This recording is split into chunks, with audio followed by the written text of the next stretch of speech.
Springfield's Talk 1041. Hello, everyone. Welcome to the show.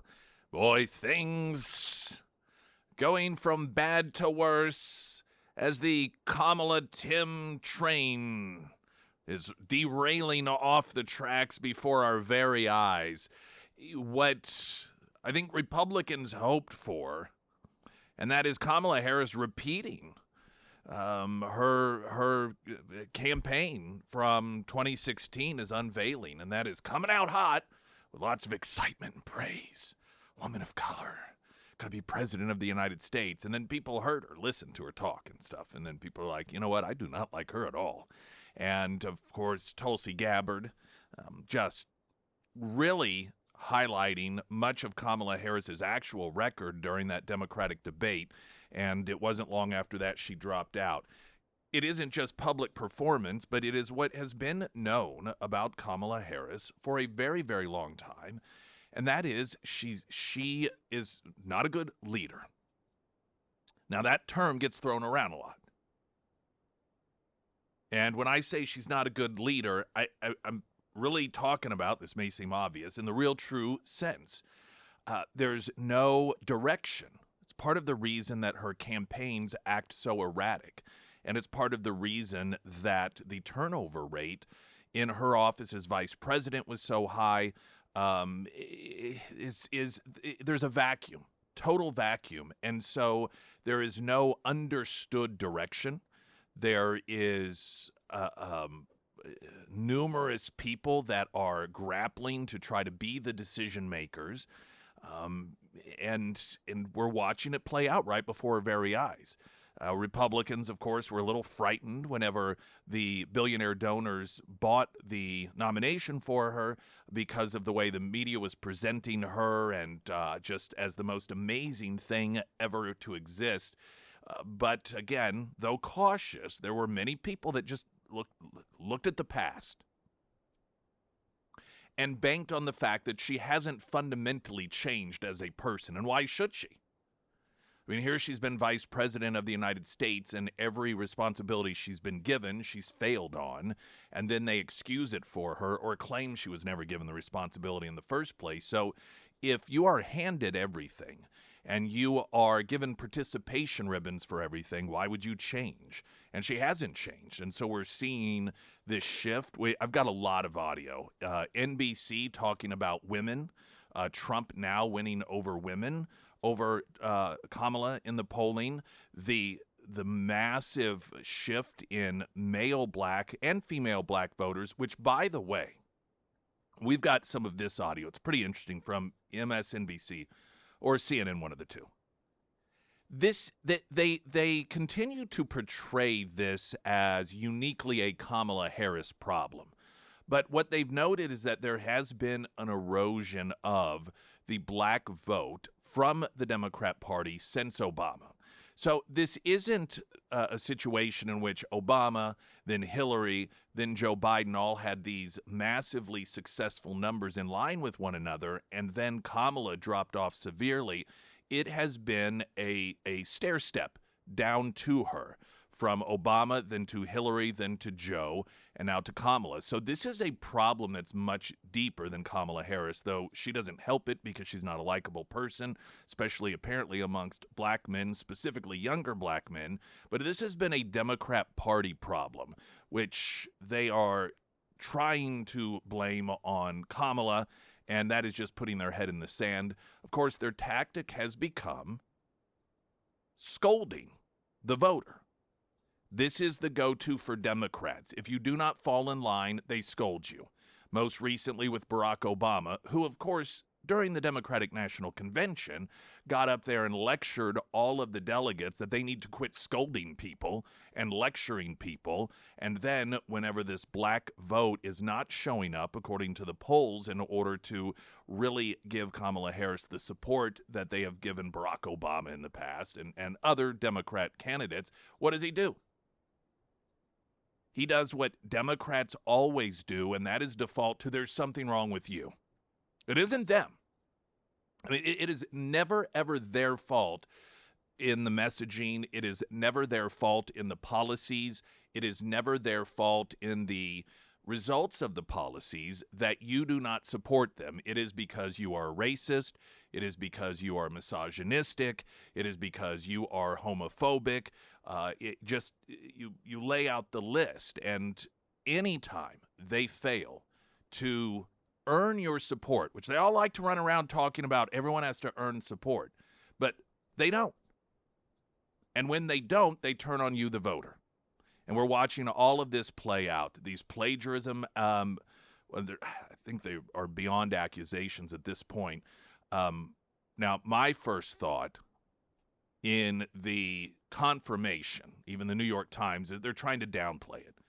But that Kamala Harris, a book she wrote some time ago, she is plagiarized, took whole paragraphs out of Wikipedia. Like, of all the places to plagiarize, Wikipedia? Like, really?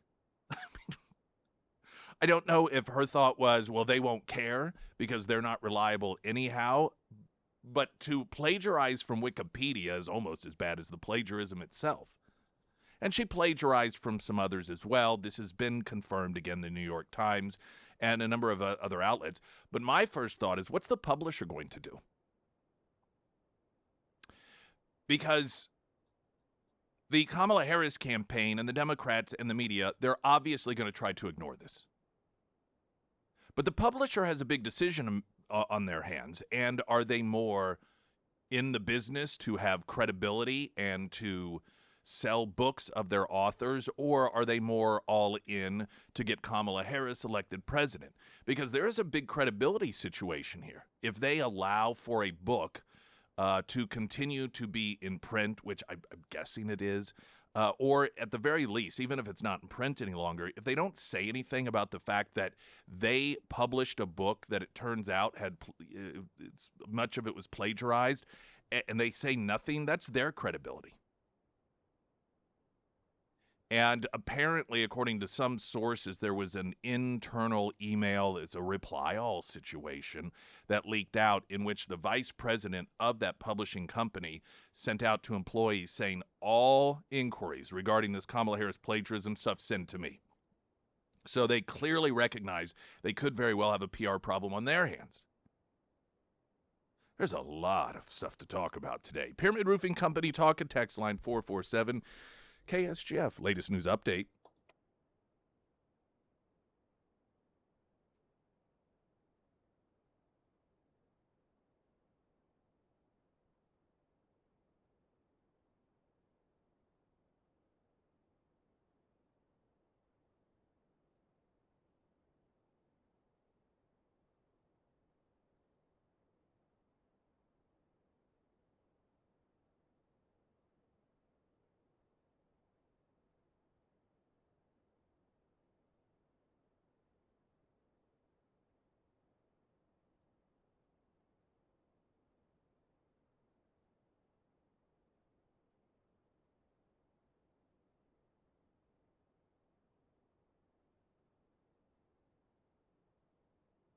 Hey, welcome back. Hey, thanks. Hey, did you have a good vacation? I did. We did our normal annual trek. There have been a few. We've got some friends, and we go to Herman during the Oktoberfest festivities. But And that is so fun. it is. It's beautiful. It's a nice trip. We go the way of Jeff City and then, hit just north of the Missouri River and then travel along it to get over to Herman. I think everyone else, they're like, why do you go that way? Like, I like going that way. They go to Rolla and shoot up. But, yeah, it's always just a fantastic time. Great food, great drinks, and a thank you to everyone who filled in. Yes, everybody did awesome. Well, I had no doubt whatsoever. But, yes, it is great. It's always good to be back. Yeah. We missed you. Oh, thank you.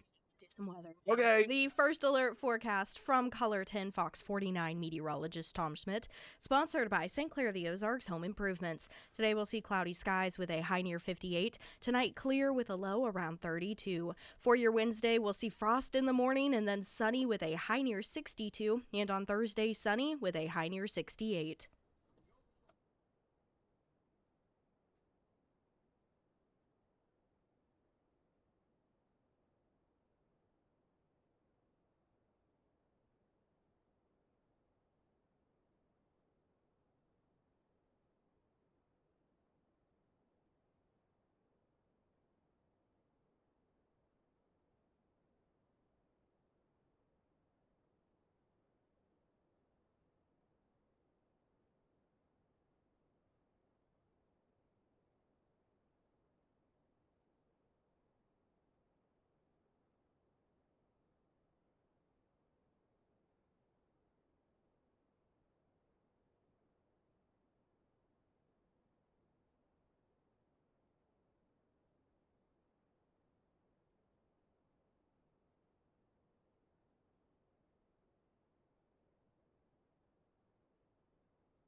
We got another Alamo Drafthouse private showing coming up. That's right. The Hunt. The Hunt. Now, it's kind of a Halloween movie. It's it's not traditional It's kind Halloween. of suspenseful. Yes, and satirical, Yes. dark comedy. Maybe it's not. Well, no, I'd say it's a thriller style with some humor in it, and there's a political bend to it that I think you will enjoy if you haven't seen it. It came out several years ago, and I remember talking about how there was some controversy about it because of the political bent. But I don't want to give too much away. It is violent. I will tell you that. So if you do not like violent movies, then you probably do not want to win tickets to this because it's pretty violent. Now, like I said, it's not so much like a Halloween or Freddy Krueger, Friday the 13th style movie, just more of a threat. It's one of those, this is the sort of thing that could really happen. I think it's a good movie. I liked it when it first came out, and so we had this as an option, or actually we just chose, can we have this? And they said yes. If you aren't familiar with this, we've done it before. Last time we did an 80s style movie. Well, it was an 80s movie, The Burbs. This one is more recent. Came out, I don't know, 4 years ago maybe. I think it was during the Trump presidency, if memory serves. You can go to KSGF.com, get yourself signed up, and if you win, then you'll be on a list. And Saturday is at the 26th, not this, but the following Saturday. It's going to be an evening movie. The Friday, the 25th. Oh, okay. Friday the 25th, then. Let's see here. Well, that's what that says, but that was not what initially. So we better double check that because the initial was supposed to be on a Saturday. Because, yeah. Well, that's obviously, that's the information that is in V Promotions, which is our little database here. So I will double check that. But it's either going to be that Friday or Saturday, an evening showing of the film. Get registered. If you win, then you will get a pair of tickets. So you get to join us. And then there's popcorn and soda or tea thrown in if you want. And then, of course, you can buy any dinner or if you want a beer or a mixed drink while you're there, then you can also have that. So you can get signed up at ksgf.com. All right, signs that Kamala Harris, I'm telling you, there's never been to this level, at least during my lifetime of observation, a presidential campaign that is so erratic in its direction.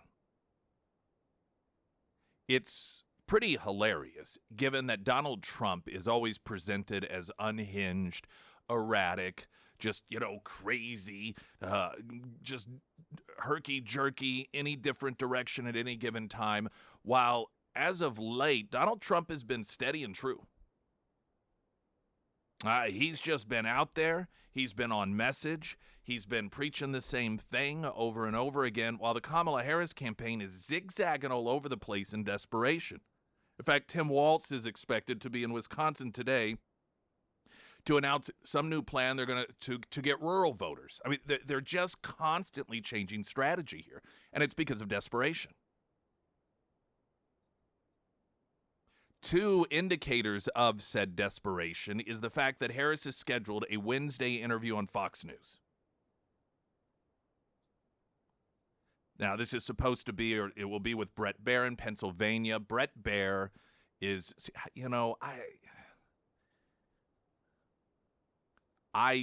for the overall, have felt that Brett Baer has done a pretty good job of being straightforward news guy. That isn't to say he hasn't at times, particularly during election cycles, demonstrated that a lot of people claim he's anti-Trump. Maybe he is. I don't think he's overtly so. But if Kamala Harris is going to pick someone from Fox News, the Brett Baer decision makes sense to me. But it's still Fox News. This is a network that the left, though they never watch it, hate. It doesn't matter how, even if you are the most anti-Trump person, if you're on Fox News, you're tainted. Look at Megyn Kelly. I mean, Megyn Kelly was with Fox News, extremely popular. Then she had that rough and tumble in the 2016 election cycle with Trump, which many people thought was going, and I'm sure she did as well. She thought, I'm proving that I'm unbiased because I'm willing to go after Trump despite the fact I'm on Fox News. She goes over to NBC, and it didn't make any difference. I mean, they just pitched a fit until she was gone. So the fact that now she's going to Fox News, and get this one. Reuters reporting Harris could join Joe Rogan podcast in hunt for male votes, sources say. Democratic presidential nominee Kamala Harris could sit down for an interview with popular podcaster Joe Rogan. Now, if you don't remember, Joe Rogan is a guy that people like Kamala Harris were claiming was going to be responsible for people dying because he took ivermectin. In terms of podcasters, I'm not sure that there is any podcaster that has been the recipient of the level of scorn and ridicule from the Democrats as Joe Rogan has been. And all of this, she's going to go on Joe Rogan? Rogan, whose audience leans heavily towards young men, as Kamala works to shore up support with male voters, sources said yesterday. Harris campaign officials in the final stretch of the U.S. presidential campaign met with Rogan's team this week, but an appearance has not been confirmed yet, said two of the sources who have knowledge of the matter. Rogan, who runs the most popular podcast in the U.S., has a highly coveted and devoted following that numbers in the tens of millions. The interview will offer Harris an opportunity to make her case to his followers, which, of course, she has yet to do to anyone. Trump yesterday also indicated he plans to go on Joe Rogan's podcast before Election Day, which is November 5th. Now, I suspect that it's going to be interesting to see how desperate Harris is. Because Joe Rogan is a guy, I suspect, that while he has perhaps a framework or an idea of questions, he is also a thinker. And so he is the type that based off of an answer, he may pivot a bit. He may be, he does what journalists once upon a time did in this country. And now, journalists, they're just thinking of the next question that they're going to gotcha on or utilize in order to help propel you, depending on whether it's Trump or Kamala in this context. But Joe Rogan is a guy that just from the conversations that I've listened to, he's had with people, he's open to new thoughts. And when you're open to new thoughts, oftentimes when someone's giving you an answer, you ask a follow-up question.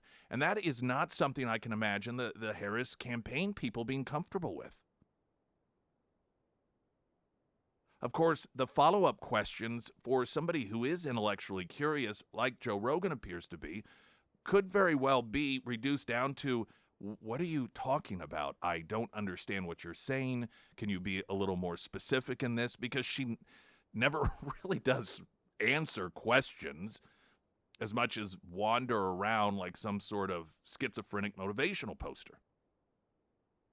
Trump, on the other hand, is just the complete opposite. I mean, I suspect Trump never says what questions, or he just goes in and he's very comfortable. So it will be, if her campaign agrees to do this, two totally different experiences for Joe Rogan. I suspect also that some people may worry that, well, Joe Rogan, I mean, he's not a gotcha kind of guy. He's honest, and so what if she looks good? What if, because of his accommodating at times style, that while he isn't going to give her a free pass on things, he's nice and it makes her seem reasonable? To that I would say, given the interviews that she's done thus far, which are with people who want her to get elected president, have you seen her come out smelling like roses yet? Those are people who are trying actively to get elected. And I don't suspect that Joe Rogan is viewing a potential interview in that same lens. Kamala Harris is her own worst enemy. And the fact that she has done interview after interview after interview, and every time she does them with people who are trying to give her a massive assist, she comes out worse than when she went in, suggests that there's not a lot of reason to be concerned that going on Joe Rogan is somehow going to turn around a lot of these men voters. Springfield's Talk 1041. I'm Nick Reed.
All right, registration at ksgf.com for your chance to win tickets to Dr. Seuss How the Grinch Stole Christmas the Musical. It's part of the 24-25 Great Southern Bank Broadway season. You can catch the show between the dates of November 4th through the 7th.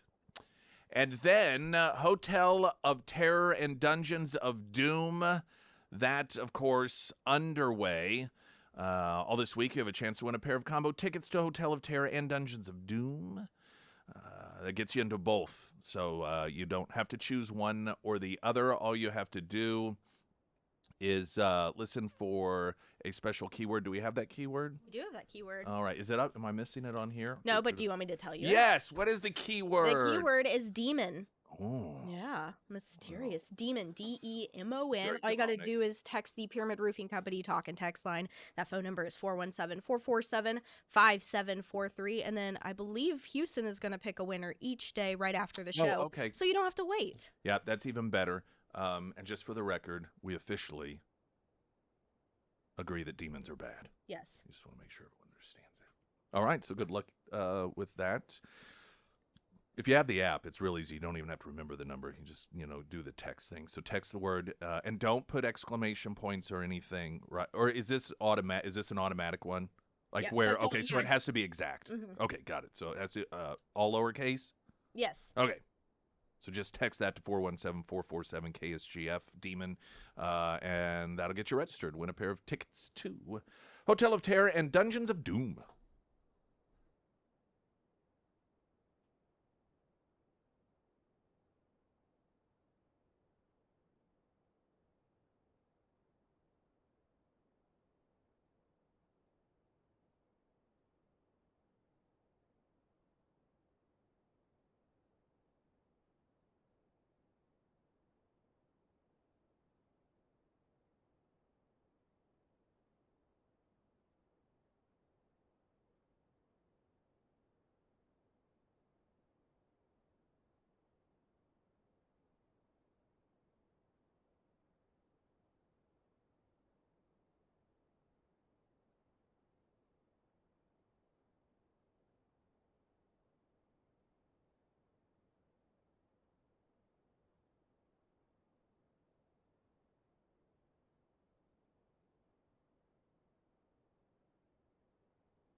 Springfield's Talk 1041, your first alert forecast from Color 10, Fox 49 meteorologist Tom Schmidt. Sponsored by Wolfpack Cleaners, your residential and commercial cleaning professionals.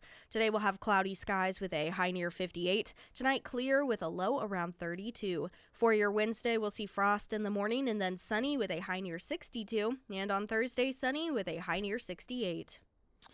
Someone called in and they noted they hadn't seen many gubernatorial ads. Yes. So, well, I know I've seen Crystal Quaid, like Yeah, once or I've twice, seen just here in studio. I very don't. few of Right. her Yeah. stuff. They may just be waiting until the last couple of weeks or They're going so. to just bomb us with them. Yeah. And it noted that they're really, and people get worried because they think of national level and they're like, it's so close. Why aren't I seeing Trump campaign ads? Well, he's not close in Missouri. So it's all about allocation of resources. It's one of the reasons I don't even worry that as much as you hear a lot of these national hosts and they're like, get out and vote early, vote early, vote early. And that is a request that's been made by, Trump world because it's public information when somebody gets an absentee ballot or an early ballot. And that way they know, okay, if they're deciding where it is to target advertising, particularly with mailers that go to your mailbox, if they see that you've already requested a ballot, then, and particularly if you've already sent it in, then they don't have to spend money targeting you any longer. So it's an allocation of resource situation. But I don't think in Missouri that's going to be really something that is as significant as obviously Pennsylvania and Michigan and Wisconsin and Georgia and all these other states that Trump is looking very good in. So that's why you don't really see Trump campaign ads here in Missouri, because they're pretty secure in thinking that Missouri is going to go for Trump. And I think that's a fair bet. There have been numerous reports about rising tensions between Biden's staff and the Harris campaign. Now, this is going to be a natural situation because they realize that things are going badly. They're not going well. And every day that goes by is a slow erosion of support for Kamala Harris. And it's already to the point where things are leaning in Trump's favor. And if this trend continues, then it could potentially be a blowout. And as I talked about earlier in the program, there is total vacuum of leadership in Kamala Harris' world because she's not a leader. And listen, that doesn't mean she's a bad person. Most people aren't leaders. If everyone were leaders, then there wouldn't be followers, and everyone would just be fighting over who's in charge all of the time.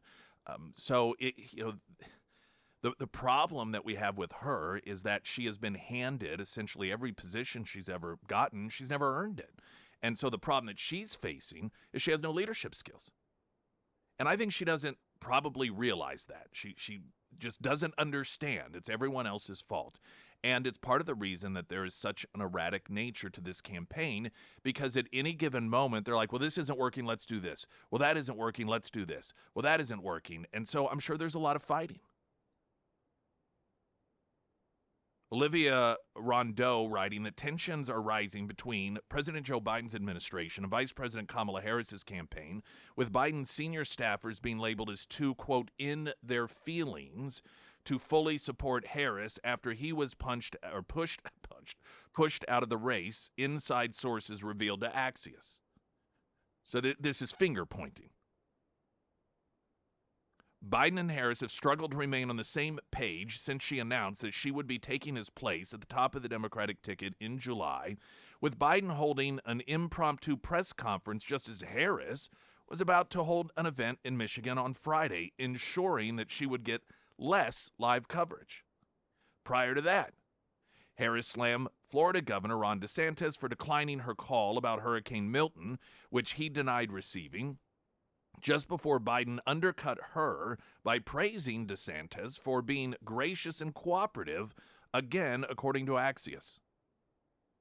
An inside source told the outlet that Biden has not been briefed, or had not rather been briefed, on Harris's jab at the Republican governor when he made those comments, on top of those public, which, by the way, now that is supposed to, see, that this is how they view it versus the average American may view it. They view it as, well, that's the reason. So naturally, he didn't know. If he had known, he would have answered differently. If he had known that DeSantis had refused to take her call, and of course he said he never received the call, but that he may have provided some other answer.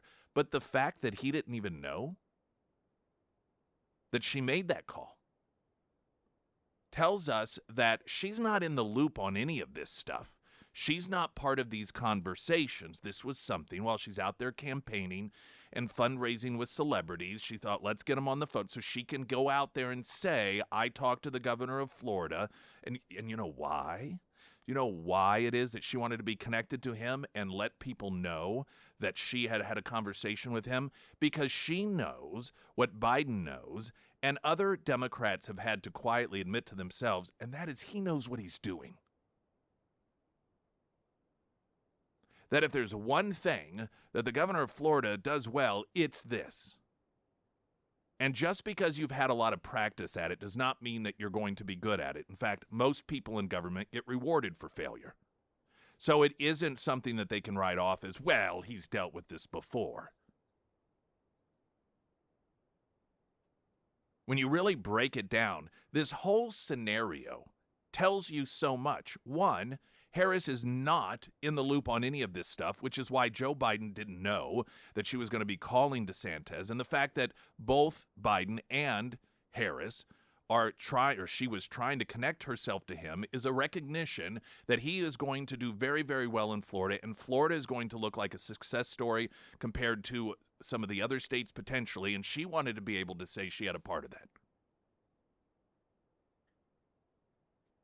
On top of those public fumbles between the current administration and the campaign, a close Harris ally told Axios that senior Biden aides are not fully on board with supporting the new presidential ticket after feeling slighted. Quote, there's too much, or they, rather, are too much in their feelings. Another person from the Harris campaign said the White House is lacking someone in the room thinking first and foremost about how things would affect the campaign. So they're complaining. It's not her fault. It's not the campaign's fault. It's Joe Biden's fault. Why would you rely, anyhow, on Joe Biden when that's the guy that you all forced out? And I don't mean because some of the people on the Harris campaign are former Biden campaign people, but the whole reason for getting rid of him was because the campaign was being run so poorly. Combined, part of that, of course, is his cognitive decline. Why would you rely on those people to then help you? How can you present this case that you're not doing well because they're not fully behind you? They were clearly fully behind Joe Biden, and that wasn't working. Maybe you should rely on winners. According to people familiar with the inner workings of the White House and the campaign, several of Biden's people have switched over to the Harris team, but some feel that they've been labeled as disloyal for doing so or even considering it. Even within Harris's team, there are reportedly tensions between people who are loyal to her from the beginning and new arrivals from the Biden camp. The White House has, of course, denied that there's a strain among senior staffers. But this information is getting out. So you know why this information is getting out? Everyone is laying the groundwork for a humiliating loss. And so they're already playing the blame game. The Harris people are laying the groundwork for we lost because we were sabotaged by the Biden administration, that we didn't have the full support we needed, that there was a lot of jealousy there. There were very hard feelings, and people that came over or that were still within the Biden administration that were very upset, and so it sabotaged us. And then, of course, the Biden people, for their part, are just laying the groundwork for a see, I told you so. You should have never let the donors buy that nomination for Kamala. All signs, with weeks leading up to this campaign, are pointing to Trump tried and true moving forward, and the Kamala Harris ship is on fire. And the people on it are in risk of burning alive because they are so occupied with figuring out who to blame for the fact that things aren't working, that they don't have time to recognize fully what's going on right now. Springfield's Talk 104.1, I'm Nick Reed.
Another sign that the Harris campaign is in panic mode over what is supposed to be easily the base. She unveiled a proposal yesterday, all but promising to distribute forgivable small business loans on the basis of race.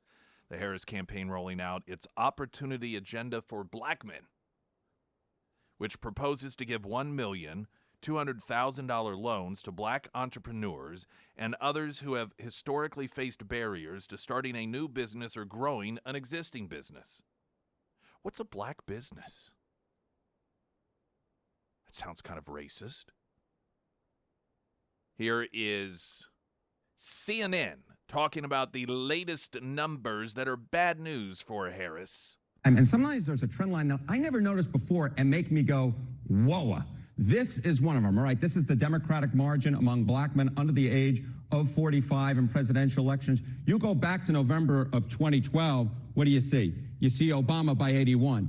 Clinton only won him by 63. Then we're all the way down to Biden last time around by 53. A tremendous drop already. And then you take a look at the average of the most recent polls, and Kamala Harris is up by only 41 points. That is about half the margin that Obama won them by back in November of 2012. And this, I think, is, when Barack Obama goes in last week when he was in Pittsburgh, Pennsylvania, essentially talking to young black men, he made it seem like it was a Kamala Harris specific problem. This is part of a long-standing trend of young black men moving away from the Democratic Party, and Kamala Harris is just the latest to face that magnitude of younger black men going towards the Republicans. That was most interesting here is the trend line and where some of the biggest drops happened or already happened in this case. How about black men overall? How about black men overall? It's part of the same picture.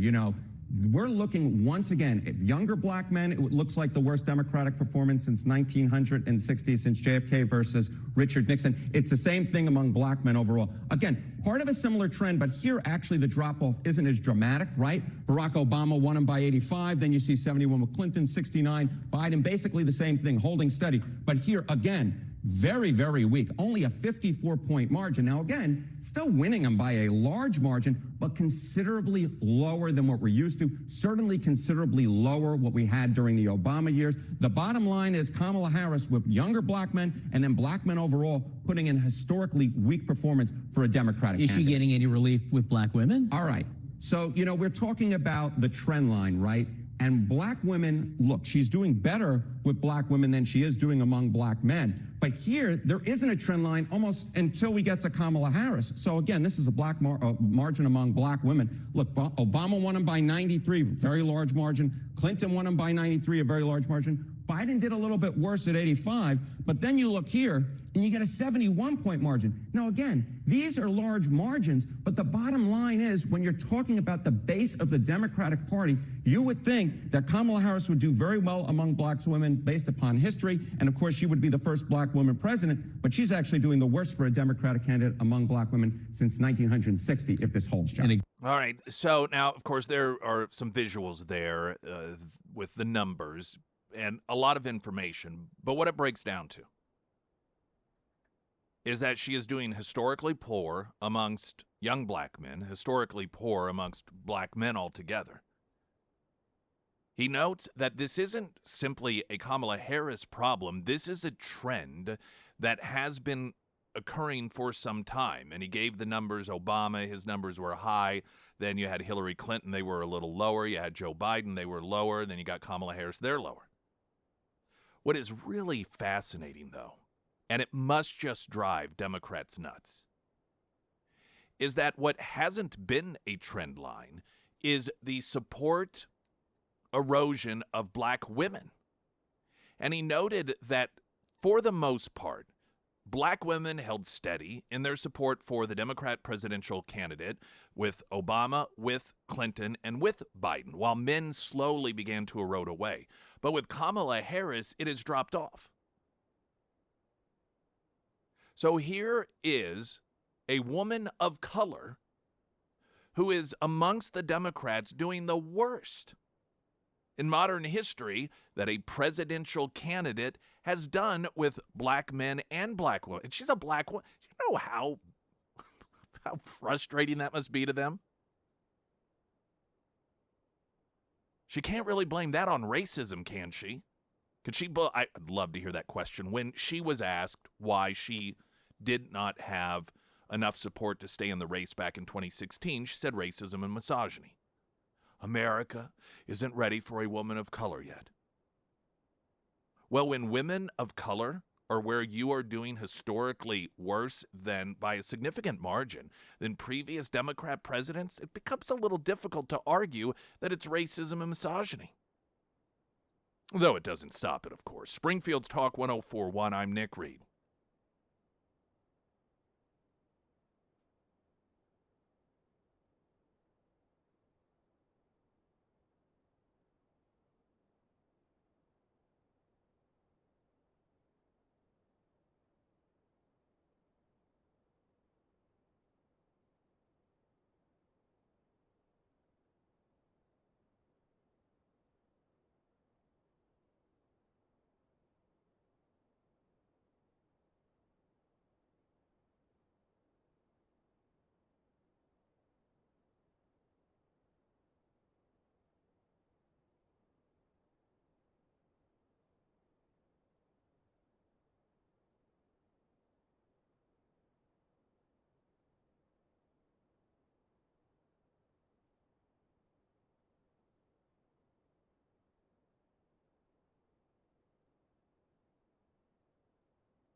Wilder RV, yes, it is getting cold.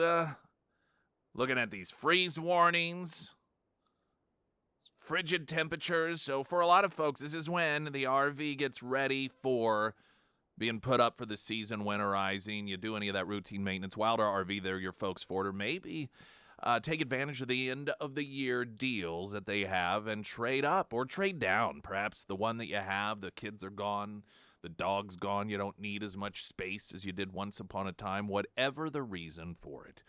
Whether that is the routine maintenance or you are getting yourself into a new RV, Wilder RV, just north of Springfield in Clinton, Missouri. It's a very, very easy drive. Somebody even I mentioned, I was talking about Wilder RV, and they're like, oh, that's just a short drive north of Springfield. And I was like, okay, I get it. KSGF.com. How the Grinch Stole Christmas, the musical, November 4th through the 7th. You have a chance to win tickets by going to KSGF.com. There are a few things for you there. Were we only, I see here just mentioning once the texting. Can we mention the texting again Yeah, we can mention it as many times Yeah, as you all want. right. So if you want to win a pair of tickets to Hotel of Terror and Dungeons of Doom, text the word demon to the Pyramid Roofing Company talk and text line 447 KSGF. We didn't pick the words, just in case anyone's like, that's pretty dark. It was not our. Yeah, We did not pick the words. those. DEMON. Text that in, and that'll get you registered. I believe we're going to be drawing a pair a day. Yes. So you'll get that instant gratification. News in 60 seconds. I'm Nick Reed.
Springfield's Talk 1041. I am Nick Reed, A1 Custom Car Care. It's not too soon to get your vehicle ready for winter.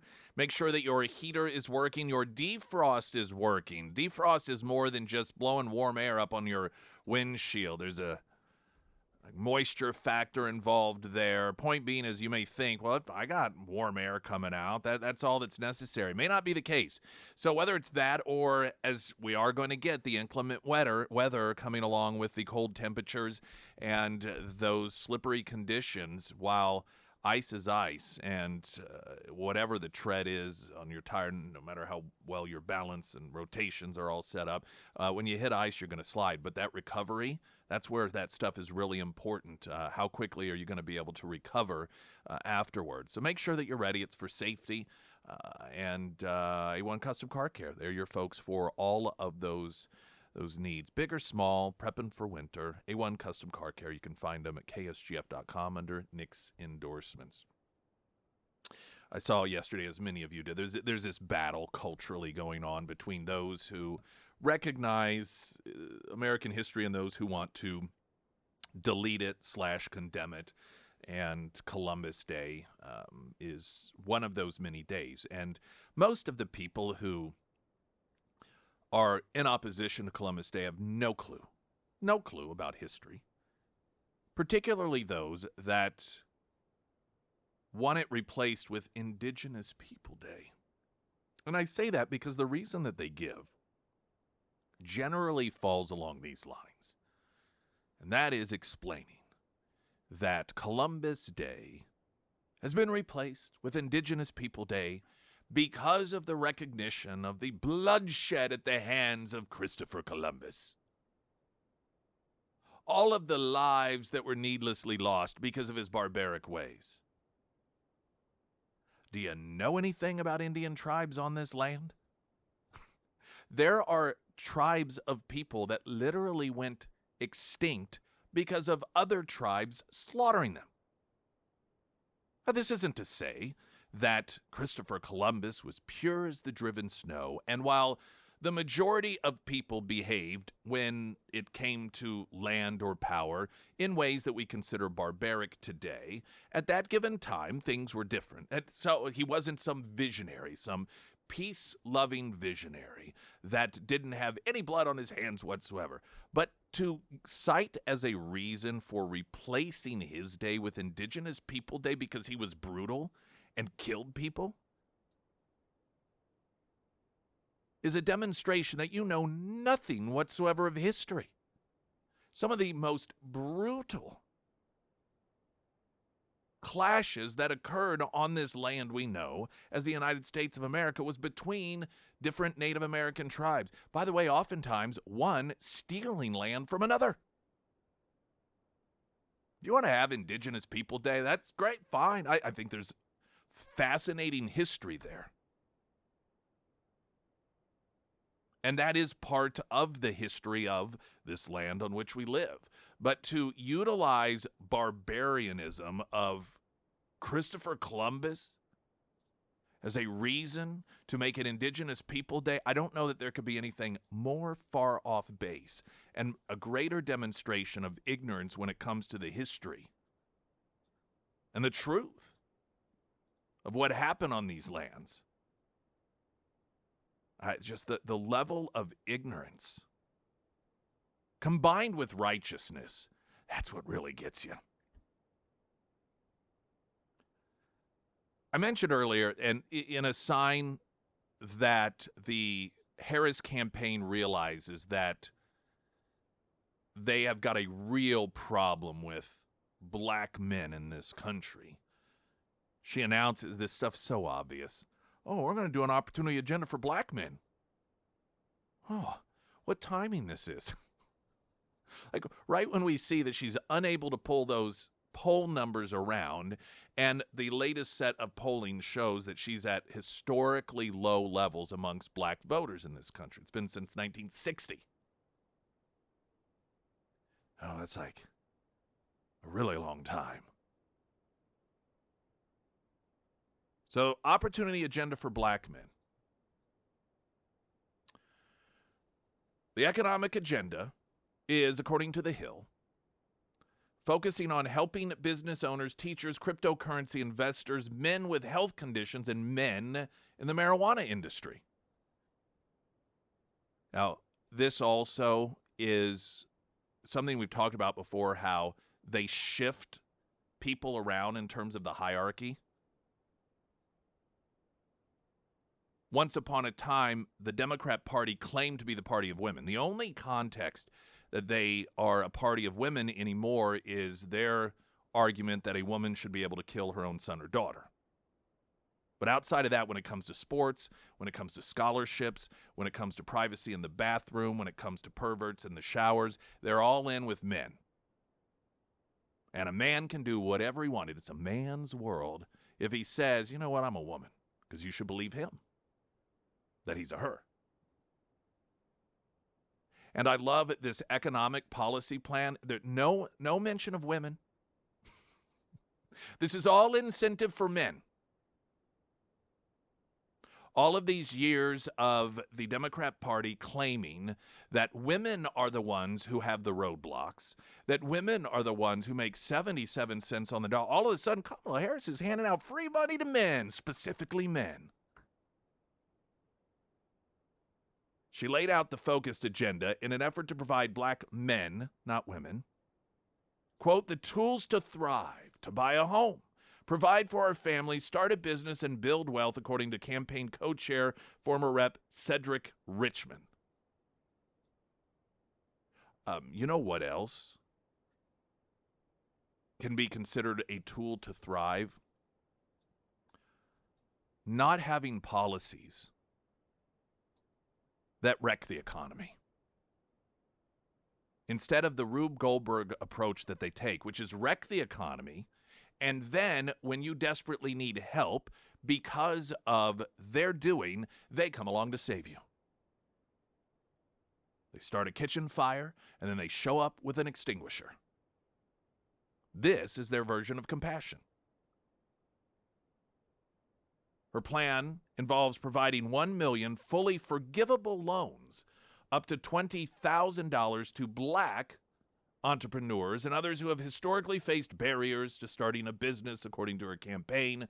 The proposal builds on her small business plan, which includes a tenfold expansion of the tax deduction for startup expenses. Again, something that would not be nearly as needed had they not implemented the economic policies that were so damaging to small businesses in this country. It also involves a national health equity initiative. It involves legalizing recreational marijuana. Boy, she's really firing on all cylinders here. And creating opportunities for black Americans to succeed in their industry, providing education, training, mentorship programs that help black men get jobs in high-demand industries, specifically targeting teaching jobs. More than 20% of black Americans own or have owned cryptocurrency assets, according to the campaign. So she will also push for regulatory framework for cryptocurrency and other digital assets. In other words, government control over it, which is fantastic. The campaign said in the announcement she knows that black men, not women, but that black men have long felt that too often their voice in our political process has gone unheard, and that there is so much untapped ambition and leadership within the black male community. Again, black females need not apply.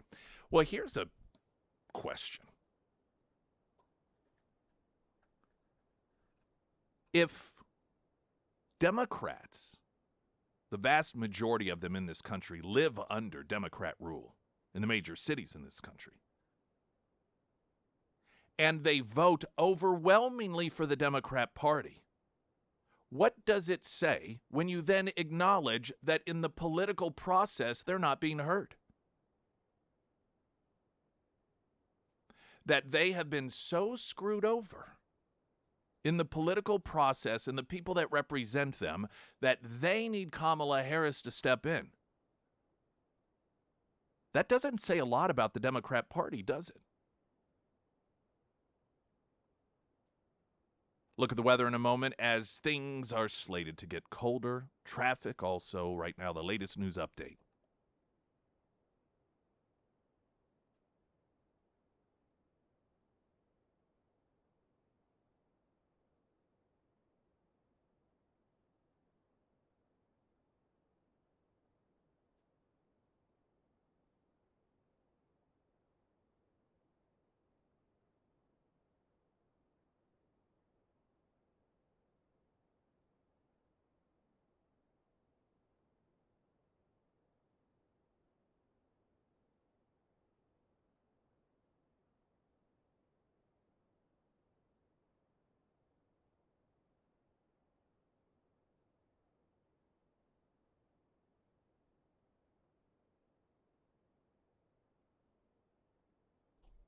And the first alert forecast from Color 10 Fox 49 meteorologist Tom Schmidt, sponsored by St. Clair the Ozarks Home Improvements. Today we'll see cloudy skies with a high near 58. Tonight clear with a low around 32.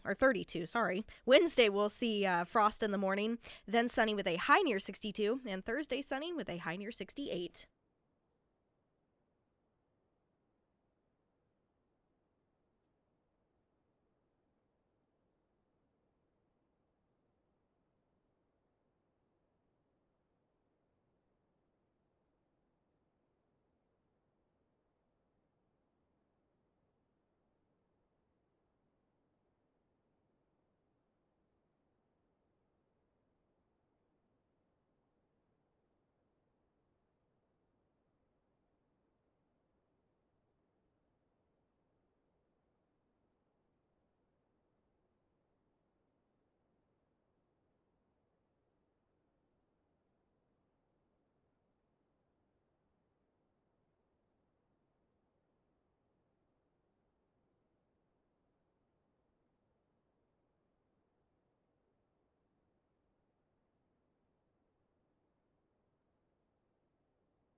It's continued bad news for the Harris campaign.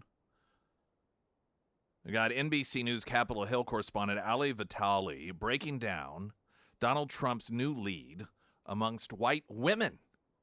Women! Here's the breakdown. Very moment that Vice President Kamala Harris became the Democratic nominee, I had Democratic operatives telling me, we know we have work to do with white women. Certainly that's why we see Harris in places like Erie, Pennsylvania. But from the ground to a little bit of the data here, because I'll take you back to 2020 when, of course, President Biden won among all women in the state of Pennsylvania. But the story gets a little bit deeper when you see that Trump actually did better with white women than Biden did, again, in 2020 and in Pennsylvania. But then you bring that into our new polling that we saw just out over the weekend, and you compare it with what we saw in September of 2024. Among white women in that poll, Trump was, of course, trailing Harris, but Harris had a nice, healthy +6 margin among these voters. Then you see what a month can do. A month can be an eternity in politics, and it can also mean pretty big changes on polls like this, when again you see white women just over the course of a few weeks shift into the Trump column, where there he has a +2 majority with them. That kind of puts him in line with where he was in the past, especially when you look at where he was in 2016 at 52% among white women.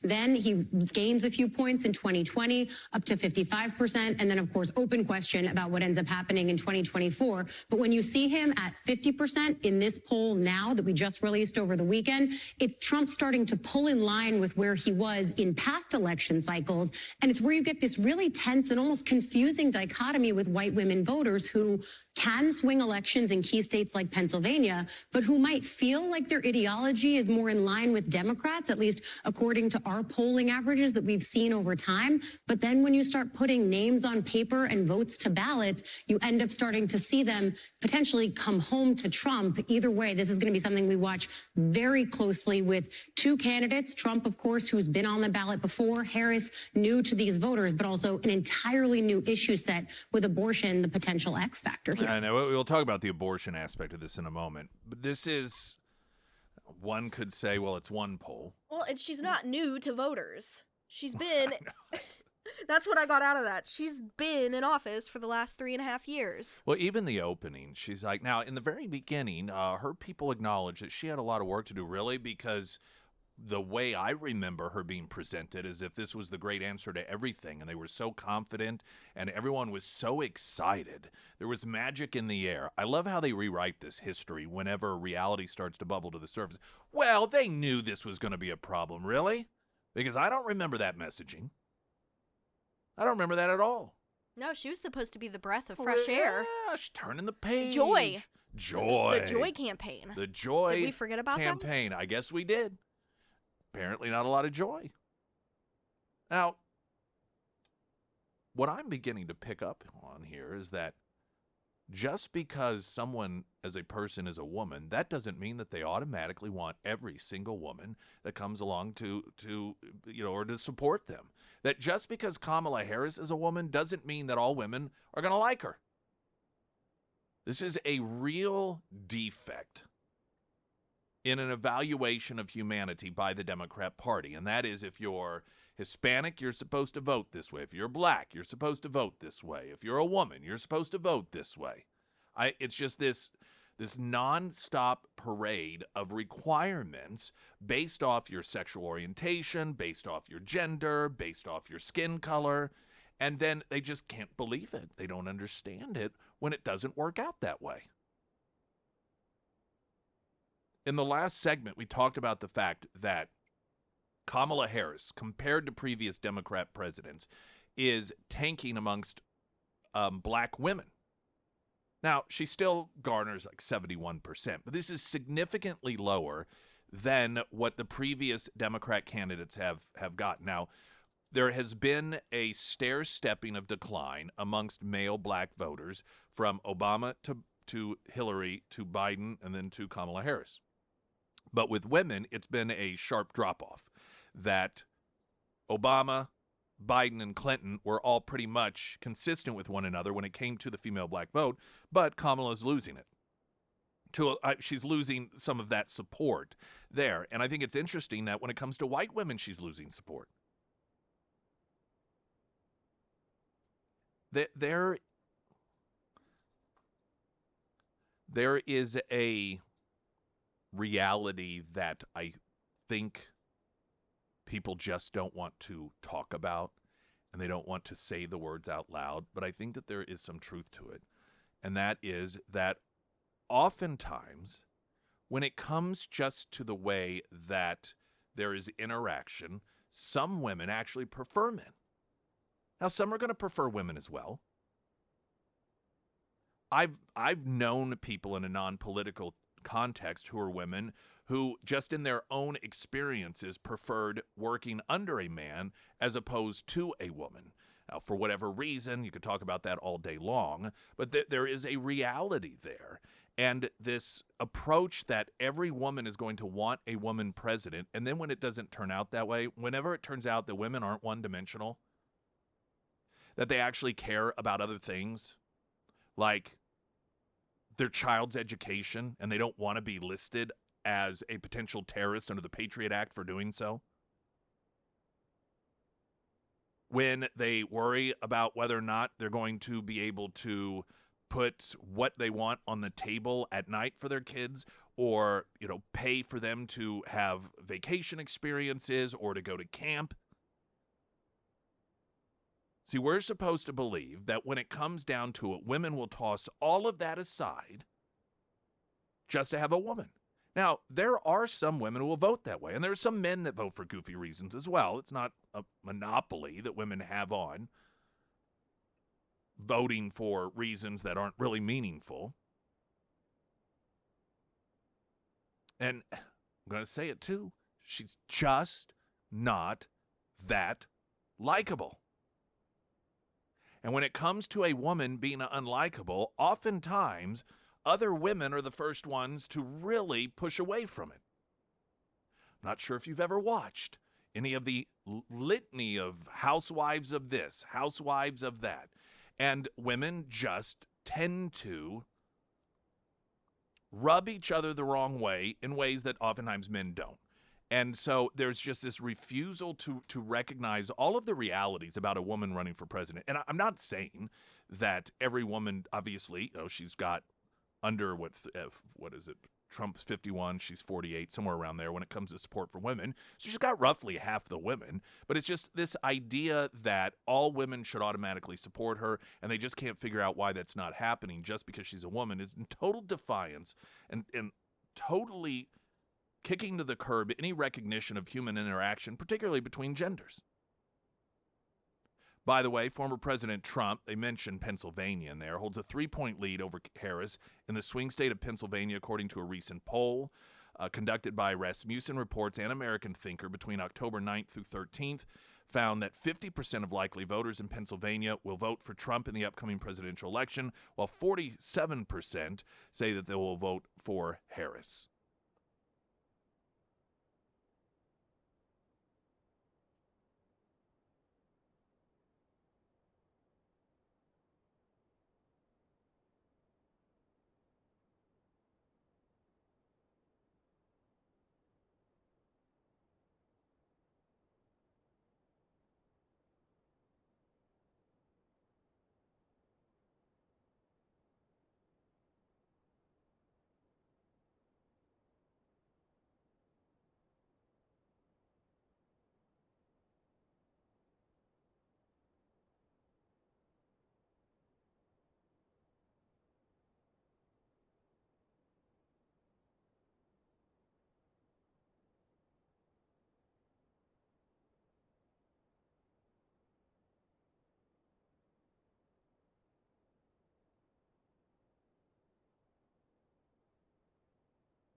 All right, so in the last several days, polling has showed continuing erosion for Kamala Harris amongst black men, particularly young black men, historic lows since 1960. Also amongst black women, Donald Trump has taken the lead of white women. And then there's the problem that she has with men. And this ad that this real man, I don't know if you've seen, have you seen this? Yes, I put the audio in your folder. Well, so I've got the audio I'm going to play, and then CNN talking about it, including there's a Democrat that weighs in, and I mean, they are all like, this is so condescending. So we've gotten to the point where these other networks, they're very, very concerned. And I think that what we're beginning to see with the media that has long done what they can in order to help Kamala Harris get elected president is this aggravation that she's not doing her part. Now, this is something we talked about with Joe Biden. And when they really began for the first time talking about calls for him to drop out, was what I believed an aggravation within the media of doing everything they could in order to cover for him and to help him drop out, or to help him stay in, rather.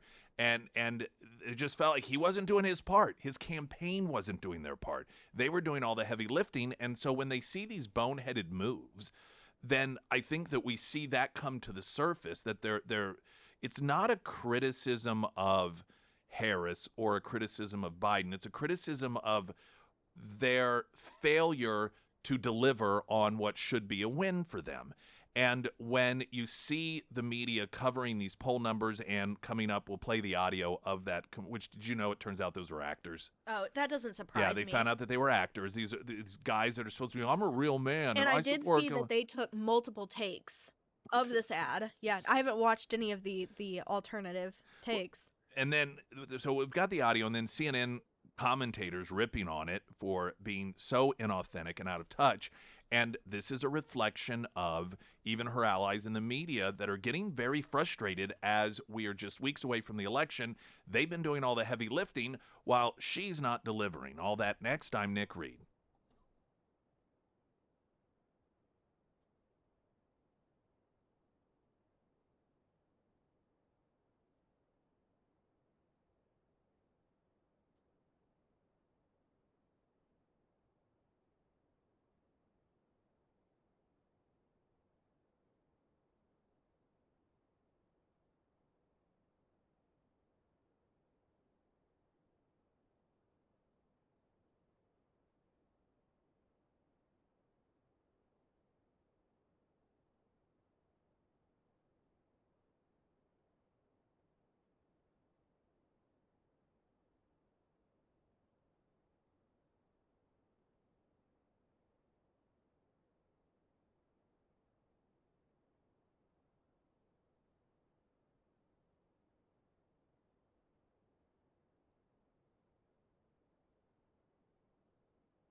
Springfield's Talk 1041, your first alert forecast from Color 10 Fox 49 meteorologist Tom Schmidt, sponsored by Wolfpack Cleaners, your residential and commercial cleaning professionals. Today we'll see cloudy skies with a high near 58. Tonight clear with a low around 32. For your Wednesday, we'll see frost in the morning and then sunny with a high near 62. And on Thursday, sunny with a high near 68. Before I get to this real man ad that the Harris campaign has put out, and then CNN commentators, even the Democrat, being like, yeah, this is really bad. I said I would mention something about the issue of abortion, and they were on the NBC breakdown of numbers where Donald Trump has pulled ahead of Kamala Harris. At the end, reference the abortion issue on this. And what has occurred, I believe, is what I predicted, and that is all of this crazy doom and gloom, if you will, through the perspective of the Democrats, of women being forced to have their own children. That hasn't happened. And what I believe happened is you had a lot of these younger people in particular that believed the Democrats when they claimed that they were no longer, that Roe v. Wade being overturned meant that no one was going to be able to get an abortion. And they're finding that in the several years since then, they've been able to get abortions. They have friends who have gotten abortions. And so that fear factor is not there any longer, which is part of the reason now they've shifted to, oh, but Donald Trump will ban abortions. And I think people have picked up on the fact that the Democrats have been lying about this all this time. Even they keep citing this one case. It's like the Jussie Smollett of abortion cases, where they're claiming that that this woman in Georgia, Kamala Harris keeps talking about it, claiming that she died because she wasn't able to get an abortion, when in fact she died because of a botched abortion. And even that, there's I think it's a New York Post story or somewhere, in which some of her family is saying, stop using her for political purposes. I get it. We know what you're trying to do, especially in Georgia, but please stop it, because you're politicizing this death. And even that, I reference it as a Jussie Smollett example of death due to outlawing abortion, because that's not what it was. Just like Smollett wasn't attacked by Trump supporters. And the case, they can't even find these cases legitimately. They have to make them up. On to the problem with men. Now, the audio you're going to hear is an ad that is targeting, quote, real men. Because, as usual, this is the party that tells us you get to pick whether you're a man or a woman. And now they have a campaign ad telling you what a real man is. Are they sure? I mean, it's just the constant contradictions from these people makes your head spin. That you're going to hear, and you can just visualize there's different men. One is doing curls. One is sitting on the back of a pickup truck. All of the things that the left thinks is like when they're thinking, okay, what do these middle America voters consider to be a real man? Now, this isn't what they consider to be real men. This is their attempt to try and imagine what it is that middle America considers to be a real man, and then duplicate that in this ad, talking about being supporters of Kamala Harris. So you'll hear the ad, then you're going to hear commentators discuss it on CNN. I'm a man. I'm a man. I'm a man, man. And I'm man enough. I'm man enough to enjoy a barrel-proof bourbon. Man enough to cook my steak rare. I ain't afraid of bears. That's what bear hugs are for. I'll tell you another thing I sure as shit am not afraid of. Women. I'm not afraid of women. I'm not afraid of women. They want to control their bodies? I say go for it. I'm sick of so-called men domineering, belittling, and controlling women just so they can feel more powerful. That's not how my mama raised me. I love women. I love women who support their families. Women who decide not to have families. Women who take charge. And I'm man enough to help them win. It was a fake until Jacob Reed, who did that ad, was interviewed on CNN. I'm like, oh, wow, this guy's real. Because if you wanted to make an ad trolling, it's no better one than that. This is the problem. Like, we've talked a lot about our issues with women as a party and struggles to win them over the last couple of years. Democrats have a serious problem with men. And if you notice, too, when they're trying to appeal to men, they're doing it in the context of women. It's like, I'm not afraid of a woman. It's like, that is not a message to men. And I think that is what they are struggling with. They just simply don't have a real message and no authenticity to which to do it. The message is condescending, right? Like, yeah, and I know it's my party. It just comes across as condescending. That in kind of like that ad seemed like a joke to me as well. But it just is. It's not the way that you would. I mean, if a man talked to me like that, women would be up in arms. They would Sit like this. Yeah, like they would just be up in arms. It's just the message is just so condescending, and I think that the authenticity point is a really good one. That if Democrats really want to go after men, they need to figure out a better way to talk to them, and they need to figure out a better way that's more genuine to who they are. In their message. Now, the male commentator was a Republican, or at least that's what he's there as. I'm not familiar with him. And then she, of course, acknowledging, yeah, this is a party. I know it's my party. She's a Democrat, but this is horrible. It's like a joke. And it is. You know what it reminds me of? So when bad. they have all of the men saying, I'm not afraid of women. I'm not afraid of women. It reminds me of that Home Alone scene where he comes out and he's like, I'm not afraid anymore. Yeah. This approach is the go-to approach that I mentioned earlier, and that is try to voters that don't fall in line, you insult them and try to shame them into it. We talked about Obama coming out last week trying to shame black men into voting for Kamala Harris, that they shouldn't be misogynistic. We've heard Democrat commentators and elected officials talk about the Latino uh, um, conversion to Donald Trump to a worrying degree, and how it's, this desire to be more white, trying to insult them into voting for Democrats by accusing them of being traitors to their own race and just wanting to be like white people. Here, this entire ad is based on this idea of trying to shame men into supporting Kamala Harris by listing all of these, these men that are ticking off all of the things that make a man bad, and those things are synonymous with not supporting Kamala Harris. So when it's saying, I'm not afraid of women, I'm not afraid of this, and I support, my mom raised me this way, what is supposed to happen is you're supposed to go, oh my gosh, I'm just so embarrassed. I didn't realize that that's the sort of person I was. That is the sort of man I am, which is not really a man at all, according to this political ad campaign. So I'm going to now vote for Kamala Harris. It is obtuse. It is not going to work. And it just, once again, is their go-to, and that is when voters do not get in line, insult them, lecture them, shame them. Because the one thing that they can't comprehend is that they should be earning the vote, and that they're failing to do so through their policies and their messaging as well. They just believe, and they as much as say this, that if you are a whatever the category is that they're talking about at the time, you should vote for Democrat. You're not a real, I don't know that it can get any more stark than when Joe Biden said, if you don't support me, you ain't black. This is how they view people. And this is the level of their expectations. And it isn't about providing an environment or producing results that just make you naturally say, gosh, I kind of like the way things are going here. I think I'd like more of this.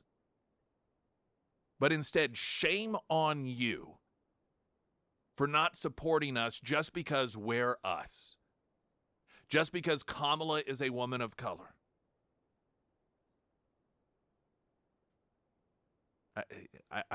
I'm not aware of any marketing or ad campaign that ultimately was, or political campaign, successful off insulting the people whom you want to in turn support you. This is third grade level stuff where the boy who has the crush on the girl with the pigtails throws gravel at her because they're trying to get her attention, and they don't know any mature way to interact with her, so they just insult her. Or he just insults her. In line with with the relationship the Democrat Party has with virtually every category that they choose to categorize, it is a toxic relationship.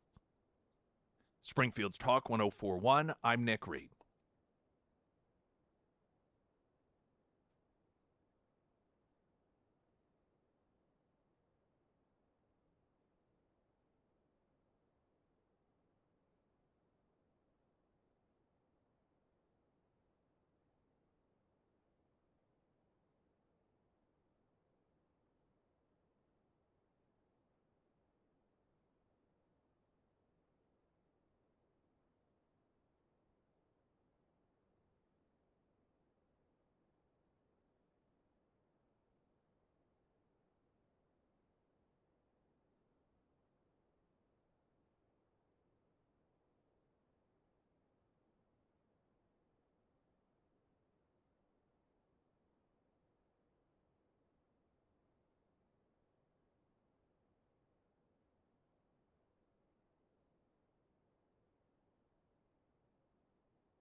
And Sarah Myers. Thank you, the Pyramid Roofing Company. It was almost 6 months ago that we had a major hailstorm roll through the listening area, and those storms hit everywhere from Clinton to Ozark to Monette and towns in between. Now, if you are noticing some issues with your roof, especially as we move into that cooler weather, it is time to call Josh and his team over at the Pyramid Roofing Company. There is a time limit on when you can file and receive the full payment on claims from insurance. And the Pyramid team, they want to help make sure that you're not stressing out last minute, and that is why they do free roof inspections for you. They also work through the insurance process with you without making you sign anything. And not all roofing companies do that, by the way, but the Pyramid team, they really do want to make sure that your roof is ready to go for that cooler weather. If it is time to have the Pyramid Roofing Company team out at your home, go ahead and give them a call today. You can find all of that contact information under the Sarah's Endorsements tab at KSGF.com. Now, the ad that we played and then the subsequent conversation amongst commentators on CNN describing it as embarrassing, and one thinking that it was a fake parody ad until he realized that it was actually real. Apparently, they were actors. They weren't even real. They weren't even real men. I mean, they were men when you're looking at DNA, but they weren't even like these just real normal people. They were paid in order to pretend to be these individuals. Fox News has the story, cringeworthy pro-Harris ad showcasing male support features professional actors. Is it really? What is it with them constantly faking things? You mean to tell me? So apparently, I guess that in total there were 6 men. You said, are there different versions of this? Yes. You said, okay, so there's different versions. The guy who put it together is a former producer for Jimmy Kimmel. The director has since said that the video was made for a group called Creatives for Harris, adding that even while the video is tongue-in-cheek, the message of the video is true. It was not authorized by any candidate, and so forth and so forth. So I guess it features 6, what we're told are manly men. You're telling me they could not find? They could not find. I guess not.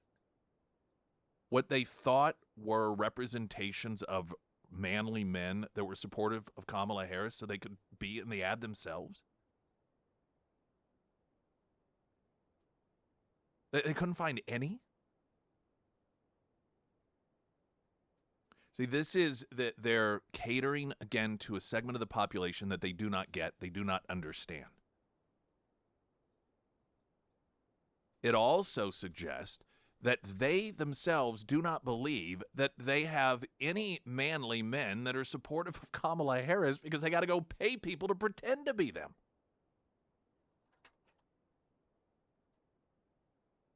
Speaking of faking it, that town hall that, I think this is a town hall piece, but the Univision town hall event that was that the week before last? She did that. I believe so. And it was presented as, oh, these are undecided Latino voters. Well, apparently they were not. They were, according to Michael Tracy, who is this guy? Oh, he's some reporter on social media. I don't know his exact capacity. Evidently, he's not a conservative, though. But he spoke to a number of people that were there at the town hall that were presented by the media as undecided voters.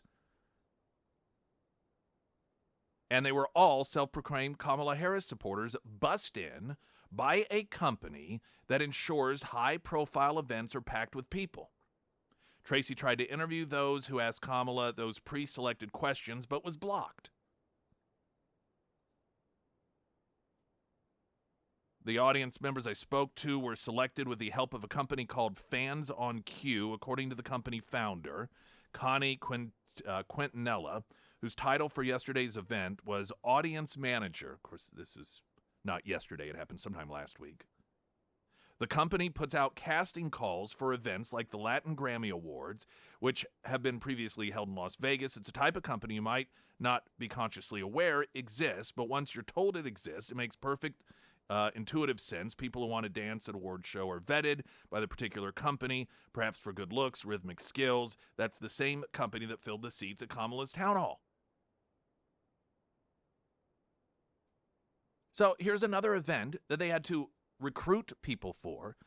We knew at the DNC they were offering up to like 5 or 10 grand. I mean, thousands and thousands of dollars of social media influencers to come and fill the seats at the Democratic National Convention.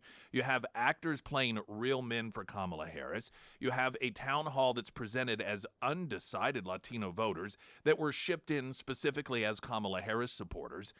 Everything around her campaign is fake, including what we're told is this massive support and these really open-minded, independent individuals that go to a town hall meeting and really, oh, yes, I walked away really liking her. See, that's supposed to send a message to other Latino voters that, look at these are undecided people. You're undecided, right? So see, this is who you're supposed to support.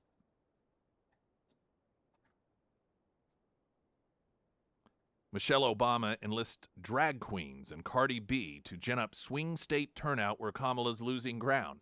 Well, I mean, that's what I would do.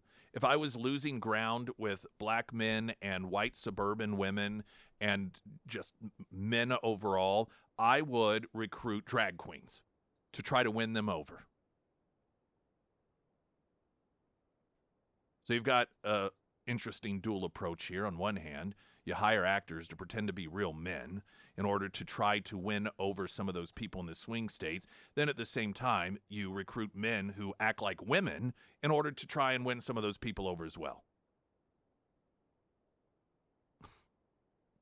I'm telling you, absolute dumpster fire panic mode for the Democrats right now.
Pyramid Roofing Company talk at text line.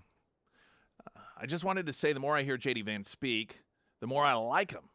I like how he told the reporter, are you listening to yourself? He makes Trump even a stronger candidate if that's possible.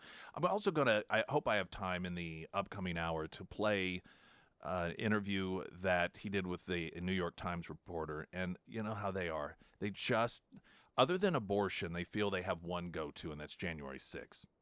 What they refuse to recognize is that people just, they don't care about that.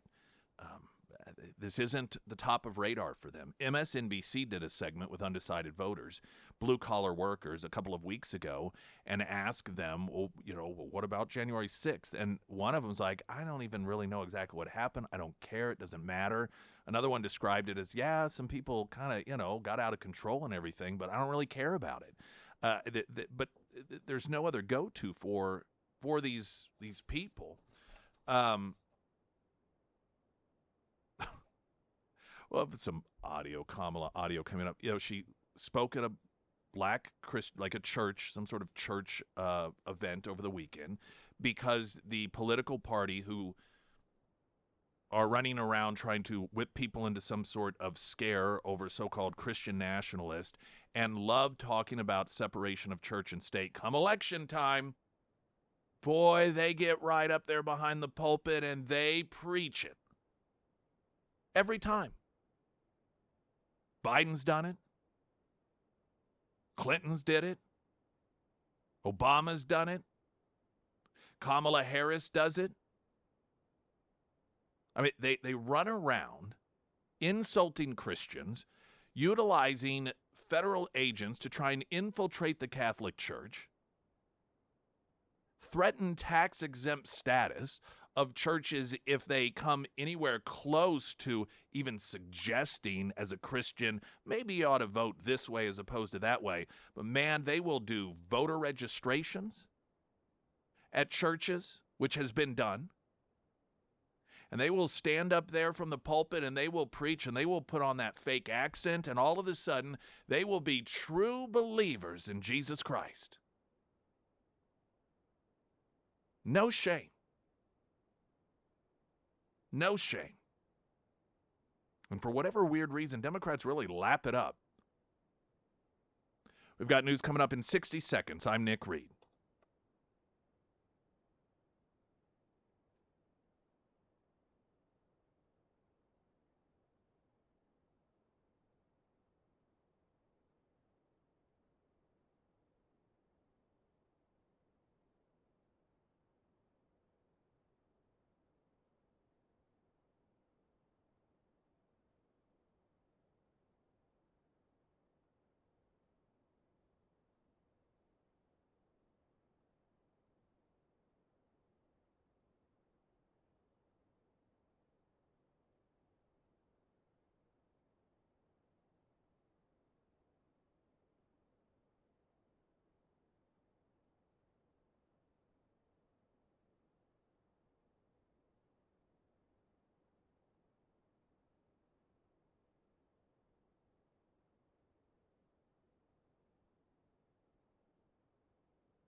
If you want a winner in your corner fighting for you when it comes to selling your home or purchasing a new home, maybe you got to do both at the same time. Very nerve-wracking. You want Emily Johnson, House Theory Realty. I recommend you read her reviews, see what people have to say. If it's on social media, message them, reach out to them. You can say, is this really true? I can tell you about that experience. You'll find that even without reaching out, you'll see most of the responses that people give regarding their experience with Emily Johnson are pretty specific and detailed, which, of course, always lends credibility. And I can tell you from my experience, Sarah's talked about her experience, that you just cannot find anyone better. Trust us when it comes to either selling your home, buying a home, or maybe you just wonder, what's my house worth? I got on Zillow and I saw it's worth this much. You can't go off of that. Not that sometimes it randomly won't be accurate, but there's a lot more involved that Zillow doesn't even have access to in order to make a determination as to what your home's really worth in this marketplace. Emily Johnson can do all that for you. Emily Johnson, House Theory Realty. So Tim Waltz today will unveil his tickets plan to improve the lives of rural voters. I wonder if it's going to be teaching them how to load a shotgun. I mean, he just did that so well. Do these people not practice this stuff? I guess it's a little different than the weapons of war that he carried. Yeah, must be. He's like, well, these sometimes just don't go in for. Okay, Tim. Is that what it is? I mean, practice this stuff. Who filmed it and then uploaded it? Clearly someone within his circle. Why would you do that? Actually, I know why. Do you know why they would do that? Because they have no idea how awkward that looked. Because these are people that don't do this. And whomever it was that was in his little hunting circle to post it to make him look like a real man. He's a real Midwesterner, all folksy, loading his shotgun and everything. And they don't know that he was behaving in a manner that would suggest to some maybe this isn't something that is really part of his life in the way that they'd like us to believe. What the timing of that after you get mocked online for appearing as if this may be the first time that you've loaded a shotgun. Then you're going to go out and pitch yourself to rural voters in Wisconsin. Okay. Well, here's an interesting potential turn of events. RFK Jr. voters shifting back to Trump to deliver battleground state wins. The RFK Jr. vote has been a bit like a greased pig.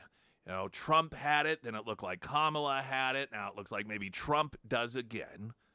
And this will potentially answer the question as to how much impact does RFK Jr. himself and his endorsement have on this campaign? Now, in the beginning, his existence in the race was helpful to Donald Trump. You had a lot of people that weren't comfortable with Trump for whatever reason, but they definitely didn't like Joe Biden, and so they were saying, oh, RFK Jr., I like the way he talks. Then the donors overturned the Biden election by the nomination for Kamala.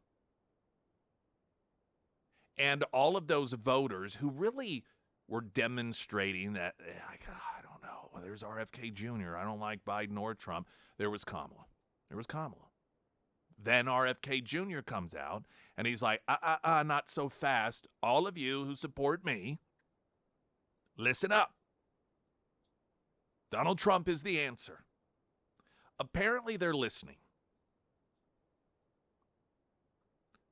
The polling that was done, let's see who did this, American Values 24 and John Zogby Strategies, released a survey that said Trump overall holds a 22-point lead over Harris among Kennedy supporters. Here's state breakdown. In Arizona, these are the Kennedy supporters. They're asked. They're like, oh, who do you like? I like Kennedy. Okay. Well, if Kennedy's not in this thing any longer, of course, Democrats have worked to keep him on the ballot wherever they can to hurt Trump. But aside from that, who amongst Trump and Harris do you support? So in Arizona, 51.8% of Kennedy's supporters backed Trump versus only 31.3% for Harris. In Georgia, Trump earned 54.1% of Kennedy's supporters versus 34.5% for Harris. In Michigan, Kennedy's supporters backed Trump at 64.3% versus Harris at only 25%. In Nevada, 42.6% of Kennedy supporters backed Trump versus 37% for Harris. In Pennsylvania, 61.9% of Kennedy supporters backed Trump versus only 32% that backed Harris. In Wisconsin, 60.4% of Kennedy supporters backed Trump versus 38.8% for Harris. The average person can be forgiven for thinking that he hasn't really even been that much of a presence out there. In the beginning, with the big announcement, Trump had the announcement, RFK Jr. was there, it was this big deal, so there was a lot of attention being paid. It's easy to look at the landscape as an average voter and say, well, I mean, yeah, I know that Kennedy's been out there and everything, I guess, but we just don't hear a lot about him. His followers do, because they follow him. So while you, if you're not somebody that was a follower or is a follower of RFK Jr.'s, may be thinking to yourself, I haven't heard anything from this guy in weeks. His followers are. Because they're doing what followers do, and they're following him. So they're listening to him. And it's clear that it is having a positive impact on the Trump campaign. There is some analysis by Just the News that demonstrates good news for Republican candidates in the context of the U.S. Senate as well. So I want to get to that because I've noted, as I continue to get asked, what do you think's going to happen? And the landscape looks like 2016 for a number of different reasons that I've talked about in the past. Part of 2016 was a lot of people riding coattails. And eventually what would occur was, success for Republicans across the board. And it looks as if that might be the case once again. So some of those state breakdowns, according to the latest polling, right now the latest news update.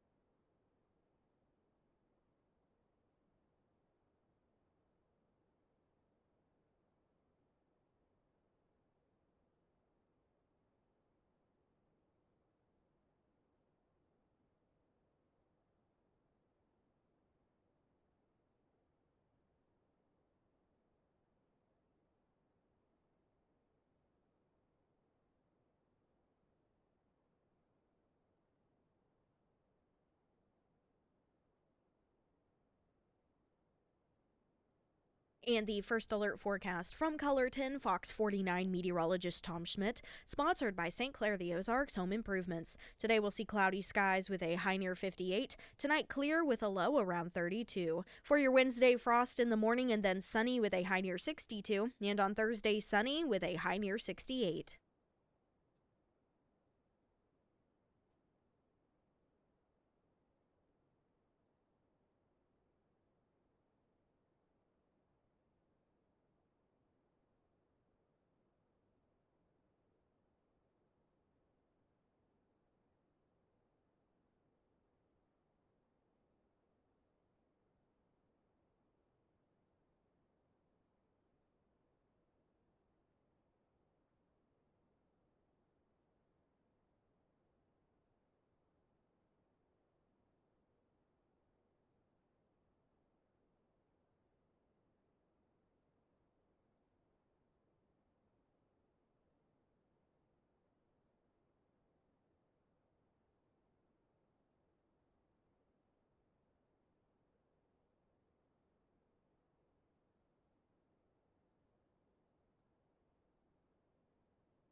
I risk talking about all of the positive news that has been shining on the Trump campaign. You risk people feeling a little too secure and not getting out to vote. You certainly don't want that to happen.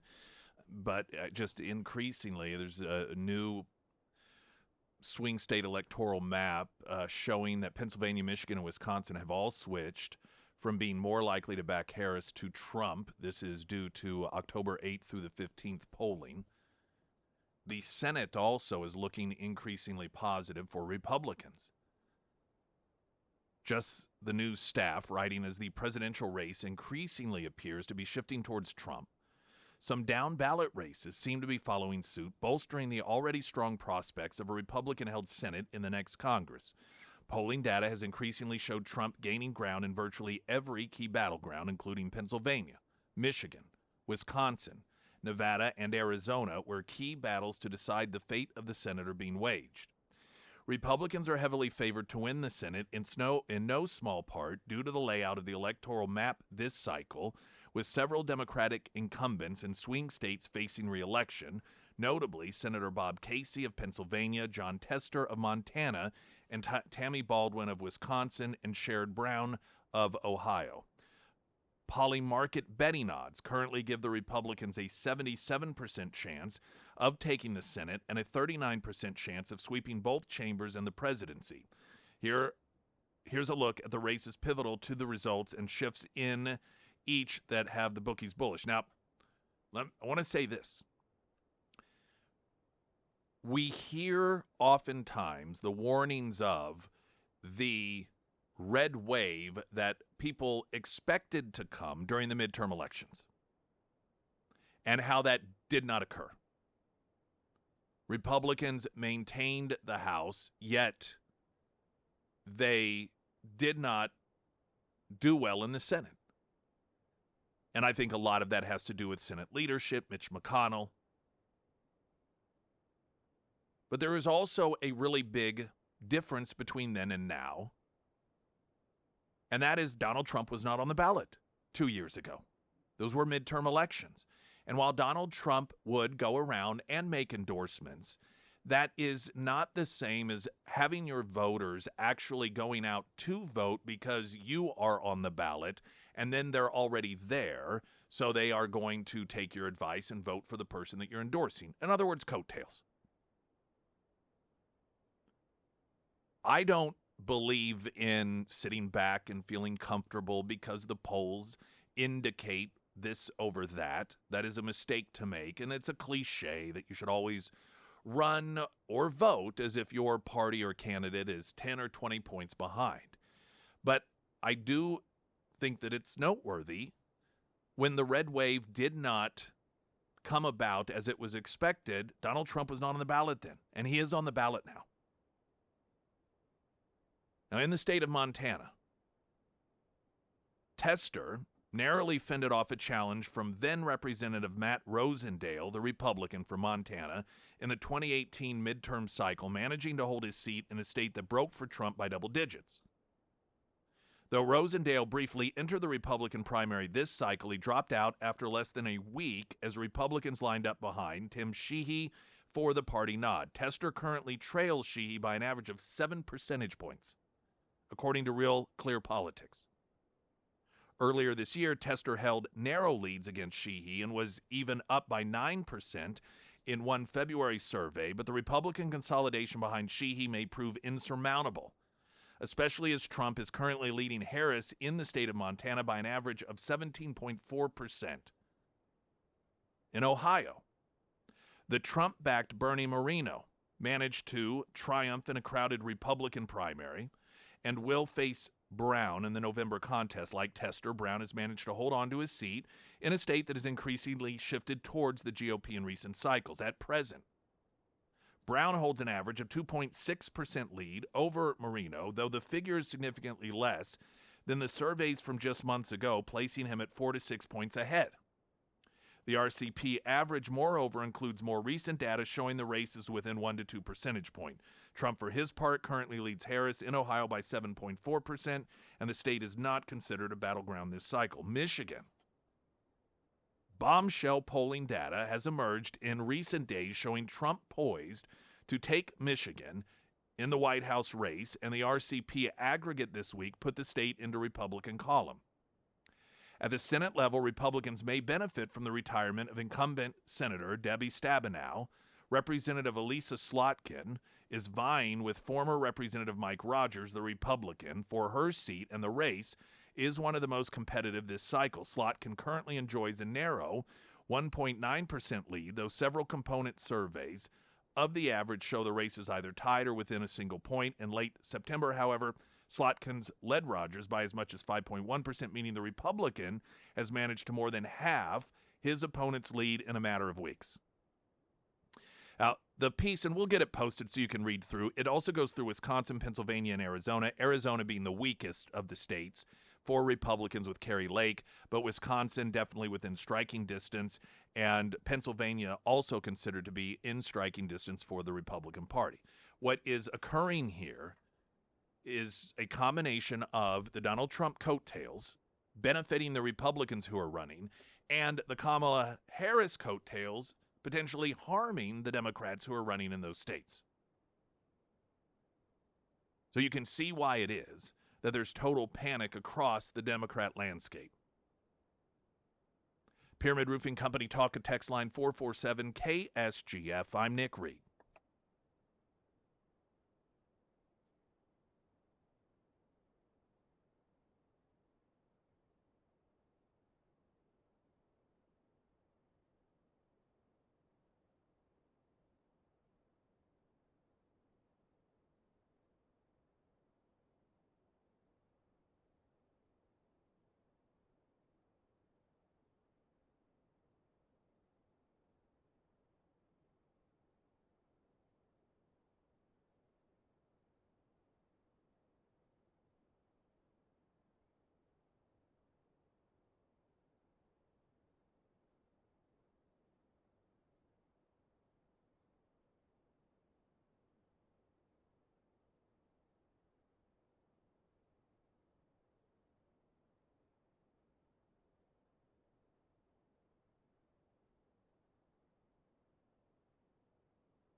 All right, I think we have, straightened out which day that we will be showing the hunt.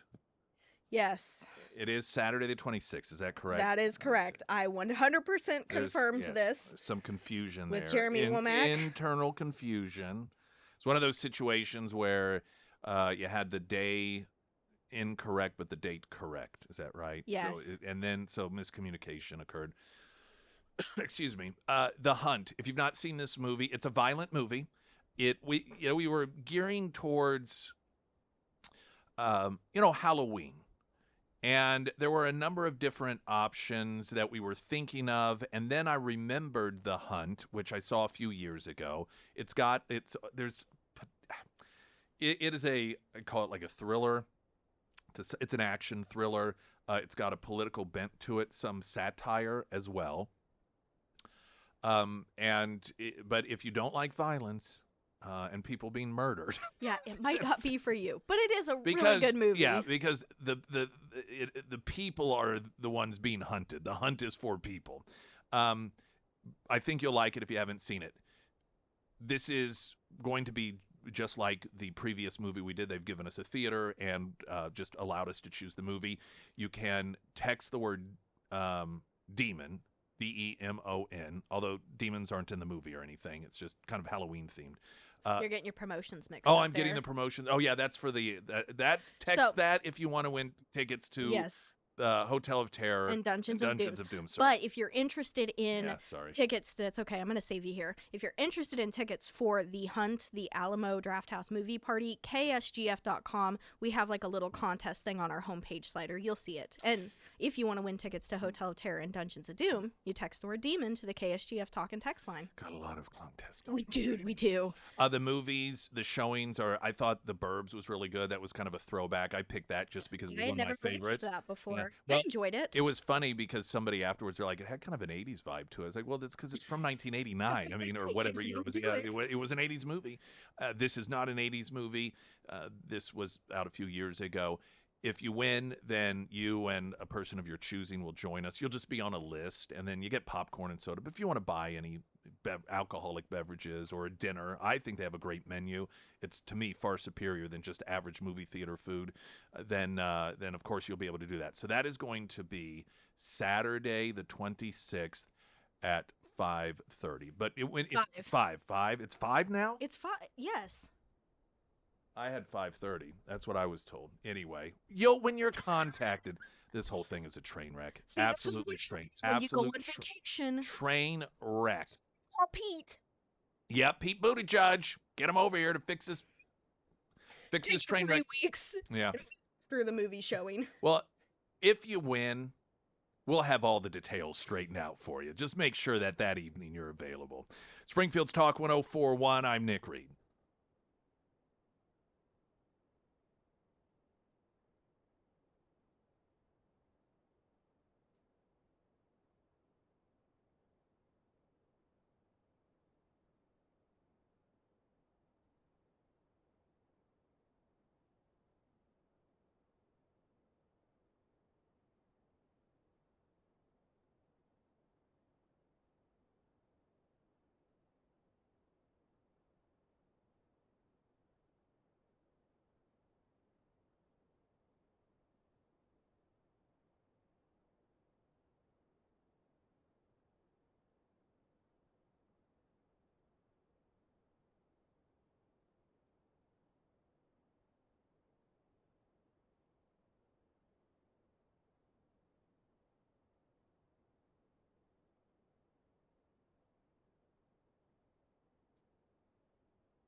Springfield's Talk 1041, your first alert forecast from Color 10, Fox 49 meteorologist Tom Schmidt, sponsored by Wolfpack Cleaners, your residential and commercial cleaning professionals.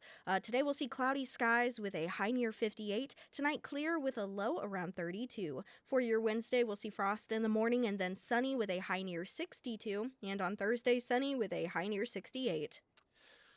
Here's just a fantastic clip highlight. Kamala Harris was on a podcast specifically geared towards black people, and she was asked a question regarding, Trump and how he's always talking about crime and why she thinks that he does this. There's this whole, I talked with somebody once who said, if you just look at where the stars are in the sky, don't look at them as just random things. If you just look at them as points, look at the constellation. What does it show you? So you just outlined it, Roland. What does it show you? My God. She's like, at some point she goes, I'm going to turn it around on him. maybe he can reply back. Capricorn. Yeah. He bought a star from, Oh, name a star. Yeah, name a star. It's like, is she pitching name a star? Is this what she's thinking? Maybe that can be my gig after I lose the presidency.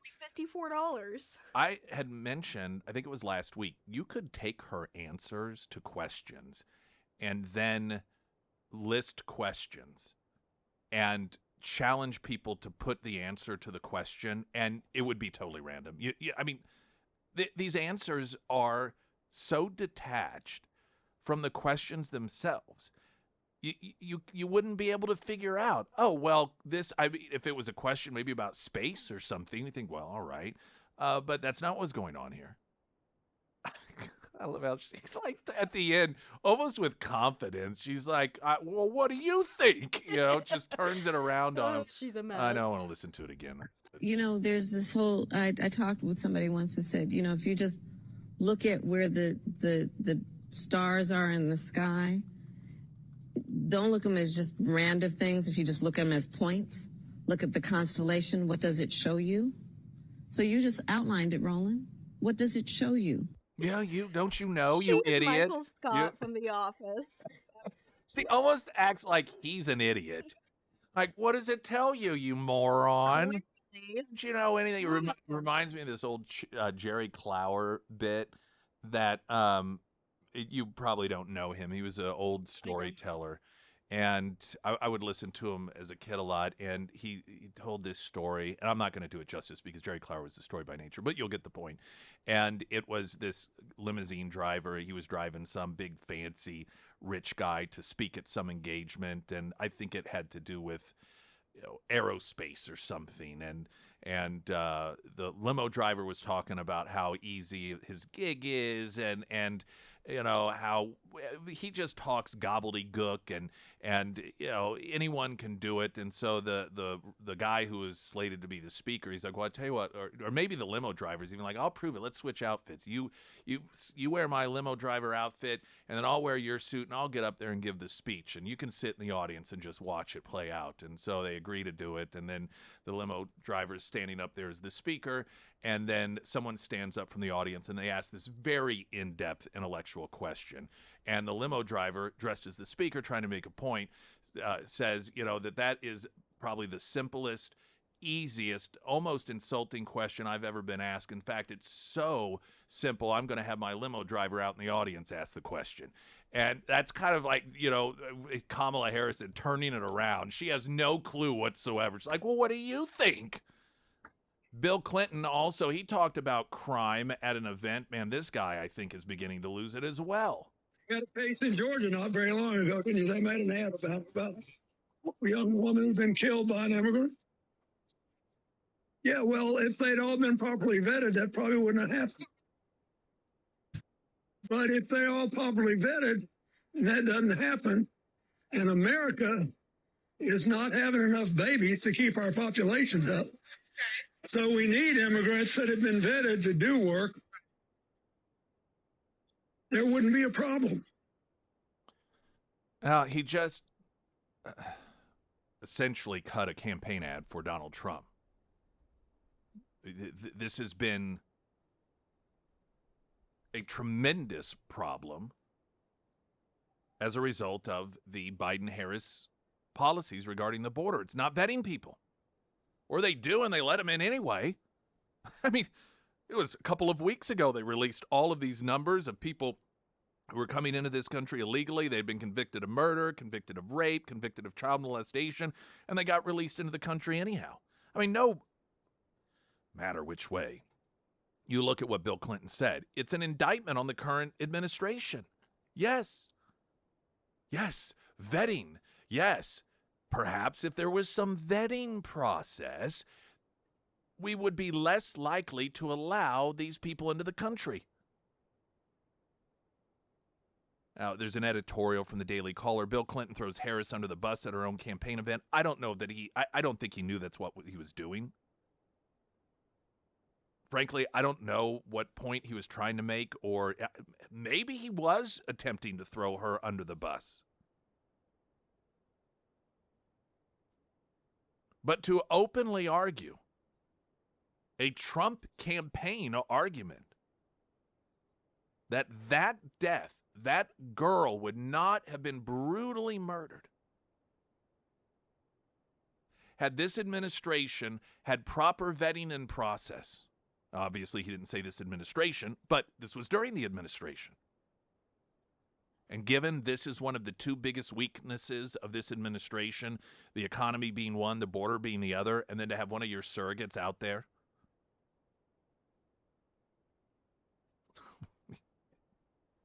Not a good week. Not a good couple of weeks for the Harris campaign. I keep thinking it can't get worse, but it really does at every turn. All of the latest polling in every demographic, the plagiarism, they appear not to just be accusations, but confirmed plagiarism. There's a story, I'd mentioned it earlier. Let's see if I have it here. Yeah, the publisher of Kamala Harris's book at the time, Smart on Crime, apparently recognized they could have a real potential problem on their hands because there was an email that got leaked out in which the publisher, Chronicle Books, is in damage control. The company accidentally sent out an internal communication indicating that the vice president of Chronicle Books, her name is Lauren Hoffman, is requiring all inquiries about Harris's plagiarism go through the higher-ups. So there is a potential damage control situation going on, because if you are a legitimate publisher, generally what happens if there are accusations of plagiarism, if the book is still in print, they halt it immediately. And if it isn't, they at least address the issue and talk about how this isn't our standards, and essentially cover their own butts in a situation like this. And so they've got a real decision to make here if they are going to protect themselves and thereby do harm to Kamala. And listen, what can't be ignored here is that Joe Biden is not only known for plagiarism himself, but had to drop out of a presidential race because of it once. I think it was in '88. I mean, he was plagiarizing stuff left and right. Speeches from people, stories from people. And it was during the Democrat primary, so he wasn't able to get away with it because other Democrats utilized it in order to force him out of the race, which he did. Given that context, it makes it even more of an issue for the Harris campaign. They'll try to ignore it. And the media is already downplaying it. The New York Times is like, well, yeah, it's plagiarism, but it's not the real bad kind of plagiarism. I mean, sure, she stole from Wikipedia, and she took from here and over there, but she wasn't really stealing ideas from other authors, and so it's not that bad of plagiarism. So they're doing what they can to cover for her. It's nothing unrealistic is going to occur, like her dropping out, as Biden did, because of his plagiarism. That guy's had to drop out of a lot of presidential elections. Springfield's Talk 104.1. I'm Nick Reed.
Bradford Light, tailored for the hardworking men and women who appreciate a reliable, easy drinking experience. No bull, just beer.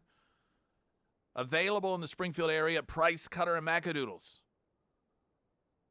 Bradford Light, crafted with precision and care, offering a crisp and refreshing taste that satisfies without overwhelming. Pineapple Life Coach, one of their other offerings as well. Brought to you by your friends at Show Me Beverage. You can learn about the brewery by going to KansasTerritoryBrewingCo.com or pick some up, like I mentioned, at Price Cutter and Macadoodles. All right. Another endorsement coming Trump's way. While Michelle Obama has drag queens touring the heartland in order to try to win people over, endorsing Kamala Harris, the National Border Patrol Council made their endorsement. America, I have a message for you. If we allow Border Czar Harris to win this election, every city, every community in this great country is going to go to hell. The untold millions of people out into this country that are committing murders, rapes, robberies, burglaries, and every other crime will continue to put our country in peril. Only one man can fix that. That is Donald J. Trump.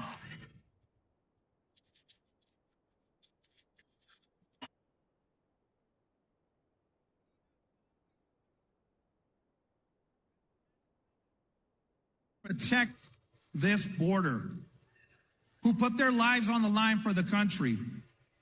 A man who knows about putting his life on the line for what is right.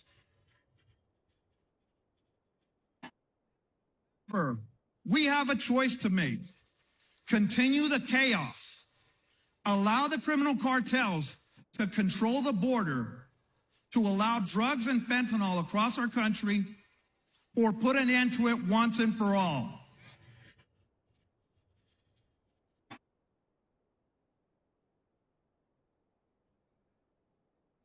The men and women represented by the National Border Patrol Council, we strongly support and endorse Donald J. Trump for President of the United States.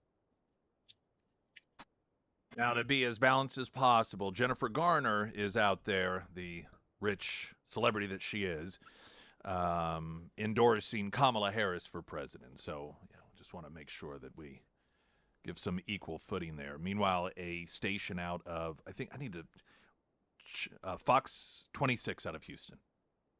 A Venezuelan gang known as Tren de Aragua, TDA, this is the gang that we've been told Donald Trump made up, is just a figment of the imagination of Republicans, the gang that somehow, though they don't exist, took over apartment complexes and oil fields in Texas, apartment complexes being in Colorado. The Venezuelan gang has cast a shadow over Houston, particularly in the middle schools, with a recent arrest underscoring deeper concerns about the gang's reach into local communities. On Monday, the Department, Texas, of Public Safety arrested 32-year-old Jorgendi Roberto Cova, a Venezuelan native who entered the U.S. illegally under the Biden administration. Cova is suspected of recruiting middle school students at Jane Long Academy and Las Americas, both within the Houston Independent School District. Residents of the Sharpstown community where the schools are located expressed concerns over the growing threat. Janice, a local resident, remarked, "A lot of things have happened that are on the news, so if it's happening elsewhere, it might also be happening in our neighborhoods as well, and we're unaware of it." The community's sense of safety has been rattled by the news as they call for increased police and authority intervention to prevent an escalation to a serious situation, Janice noted. I would argue if they are successfully recruiting kids in middle school, the situation is serious. Another neighbor told the local Fox affiliate in Houston, "I think it's bad for the neighborhood and the community. I think the police department authorities need to do something about it before we get to a serious situation." The gang's activities, not confined to Houston, with recent weeks seeing the organization or the gang members arrested across Colorado, New York, Chicago, San Antonio, and El Paso, signifying the transnational reach of the organization, which has posed significant challenges for law enforcement in identifying its members. Now, of course, if you watch a debate or listen to Republicans as they are interviewed on the mainstream media shows, all of this is just being made up. This is disinformation. That Donald Trump is out there making up stories about this gang, getting people all into some sort of racist frenzy, and none of it's really happening. This is how gangs end up having more control than local law enforcement does in a country. They get a foothold in, and then for political reasons, you have, like in this country, for self-preservation, the argument that it's not really a problem, these are isolated events, and all that works in the favor of the gangs. Because there is no major crackdown, no meaningful attempt to crack down on the gangs, because doing so would demonstrate that the problem really does exist. The story noted that the tension felt by Hispanic communities as a result of these developments is palpable. A local resident emphasized the negative stereotypes that such criminal activities can reinforce, stating in Spanish that innocent immigrants from Central America often pay the price for the bad actions of other immigrants, and expressed hope that authorities can effectively address the issue. By the way, this is one of the reasons that you have a significant support base within the Hispanic community for Donald Trump. While the establishment approach has been to assume people who have immigrated to this country legally are perfectly fine and welcoming of those coming into the country illegally, including those that are criminals, I've noted that oftentimes they are the victims. Because generally, gang members, just like anyone else, are going to tend to live within a cultural community that is in line with their own. And so that means that these criminals are oftentimes going to live or to hang out and to recruit gang members within communities that are heavily Hispanic.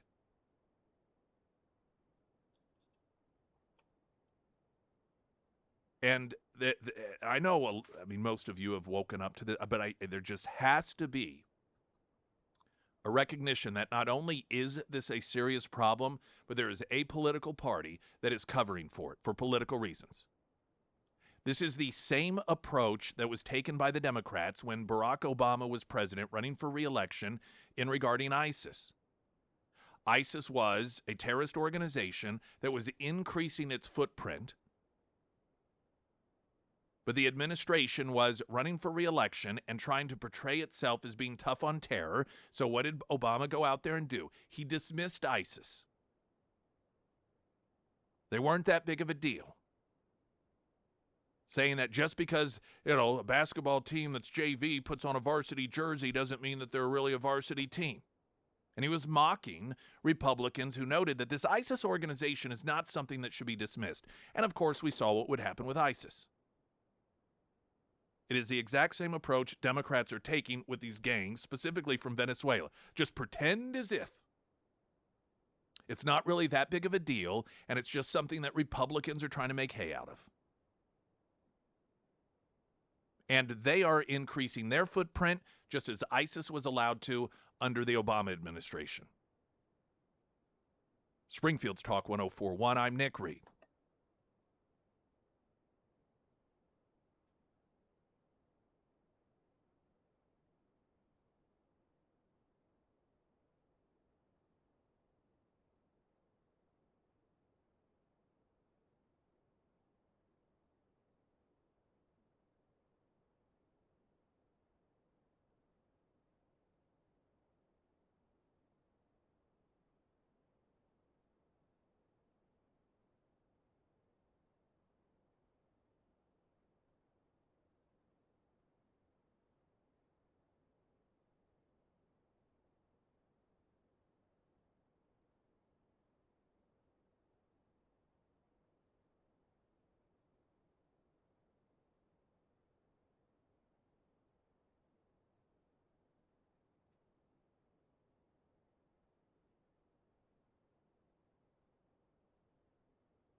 now, don't you forget, if you have any home loan needs, perhaps refinancing, I want a great homeloan.com. That's your go-to place.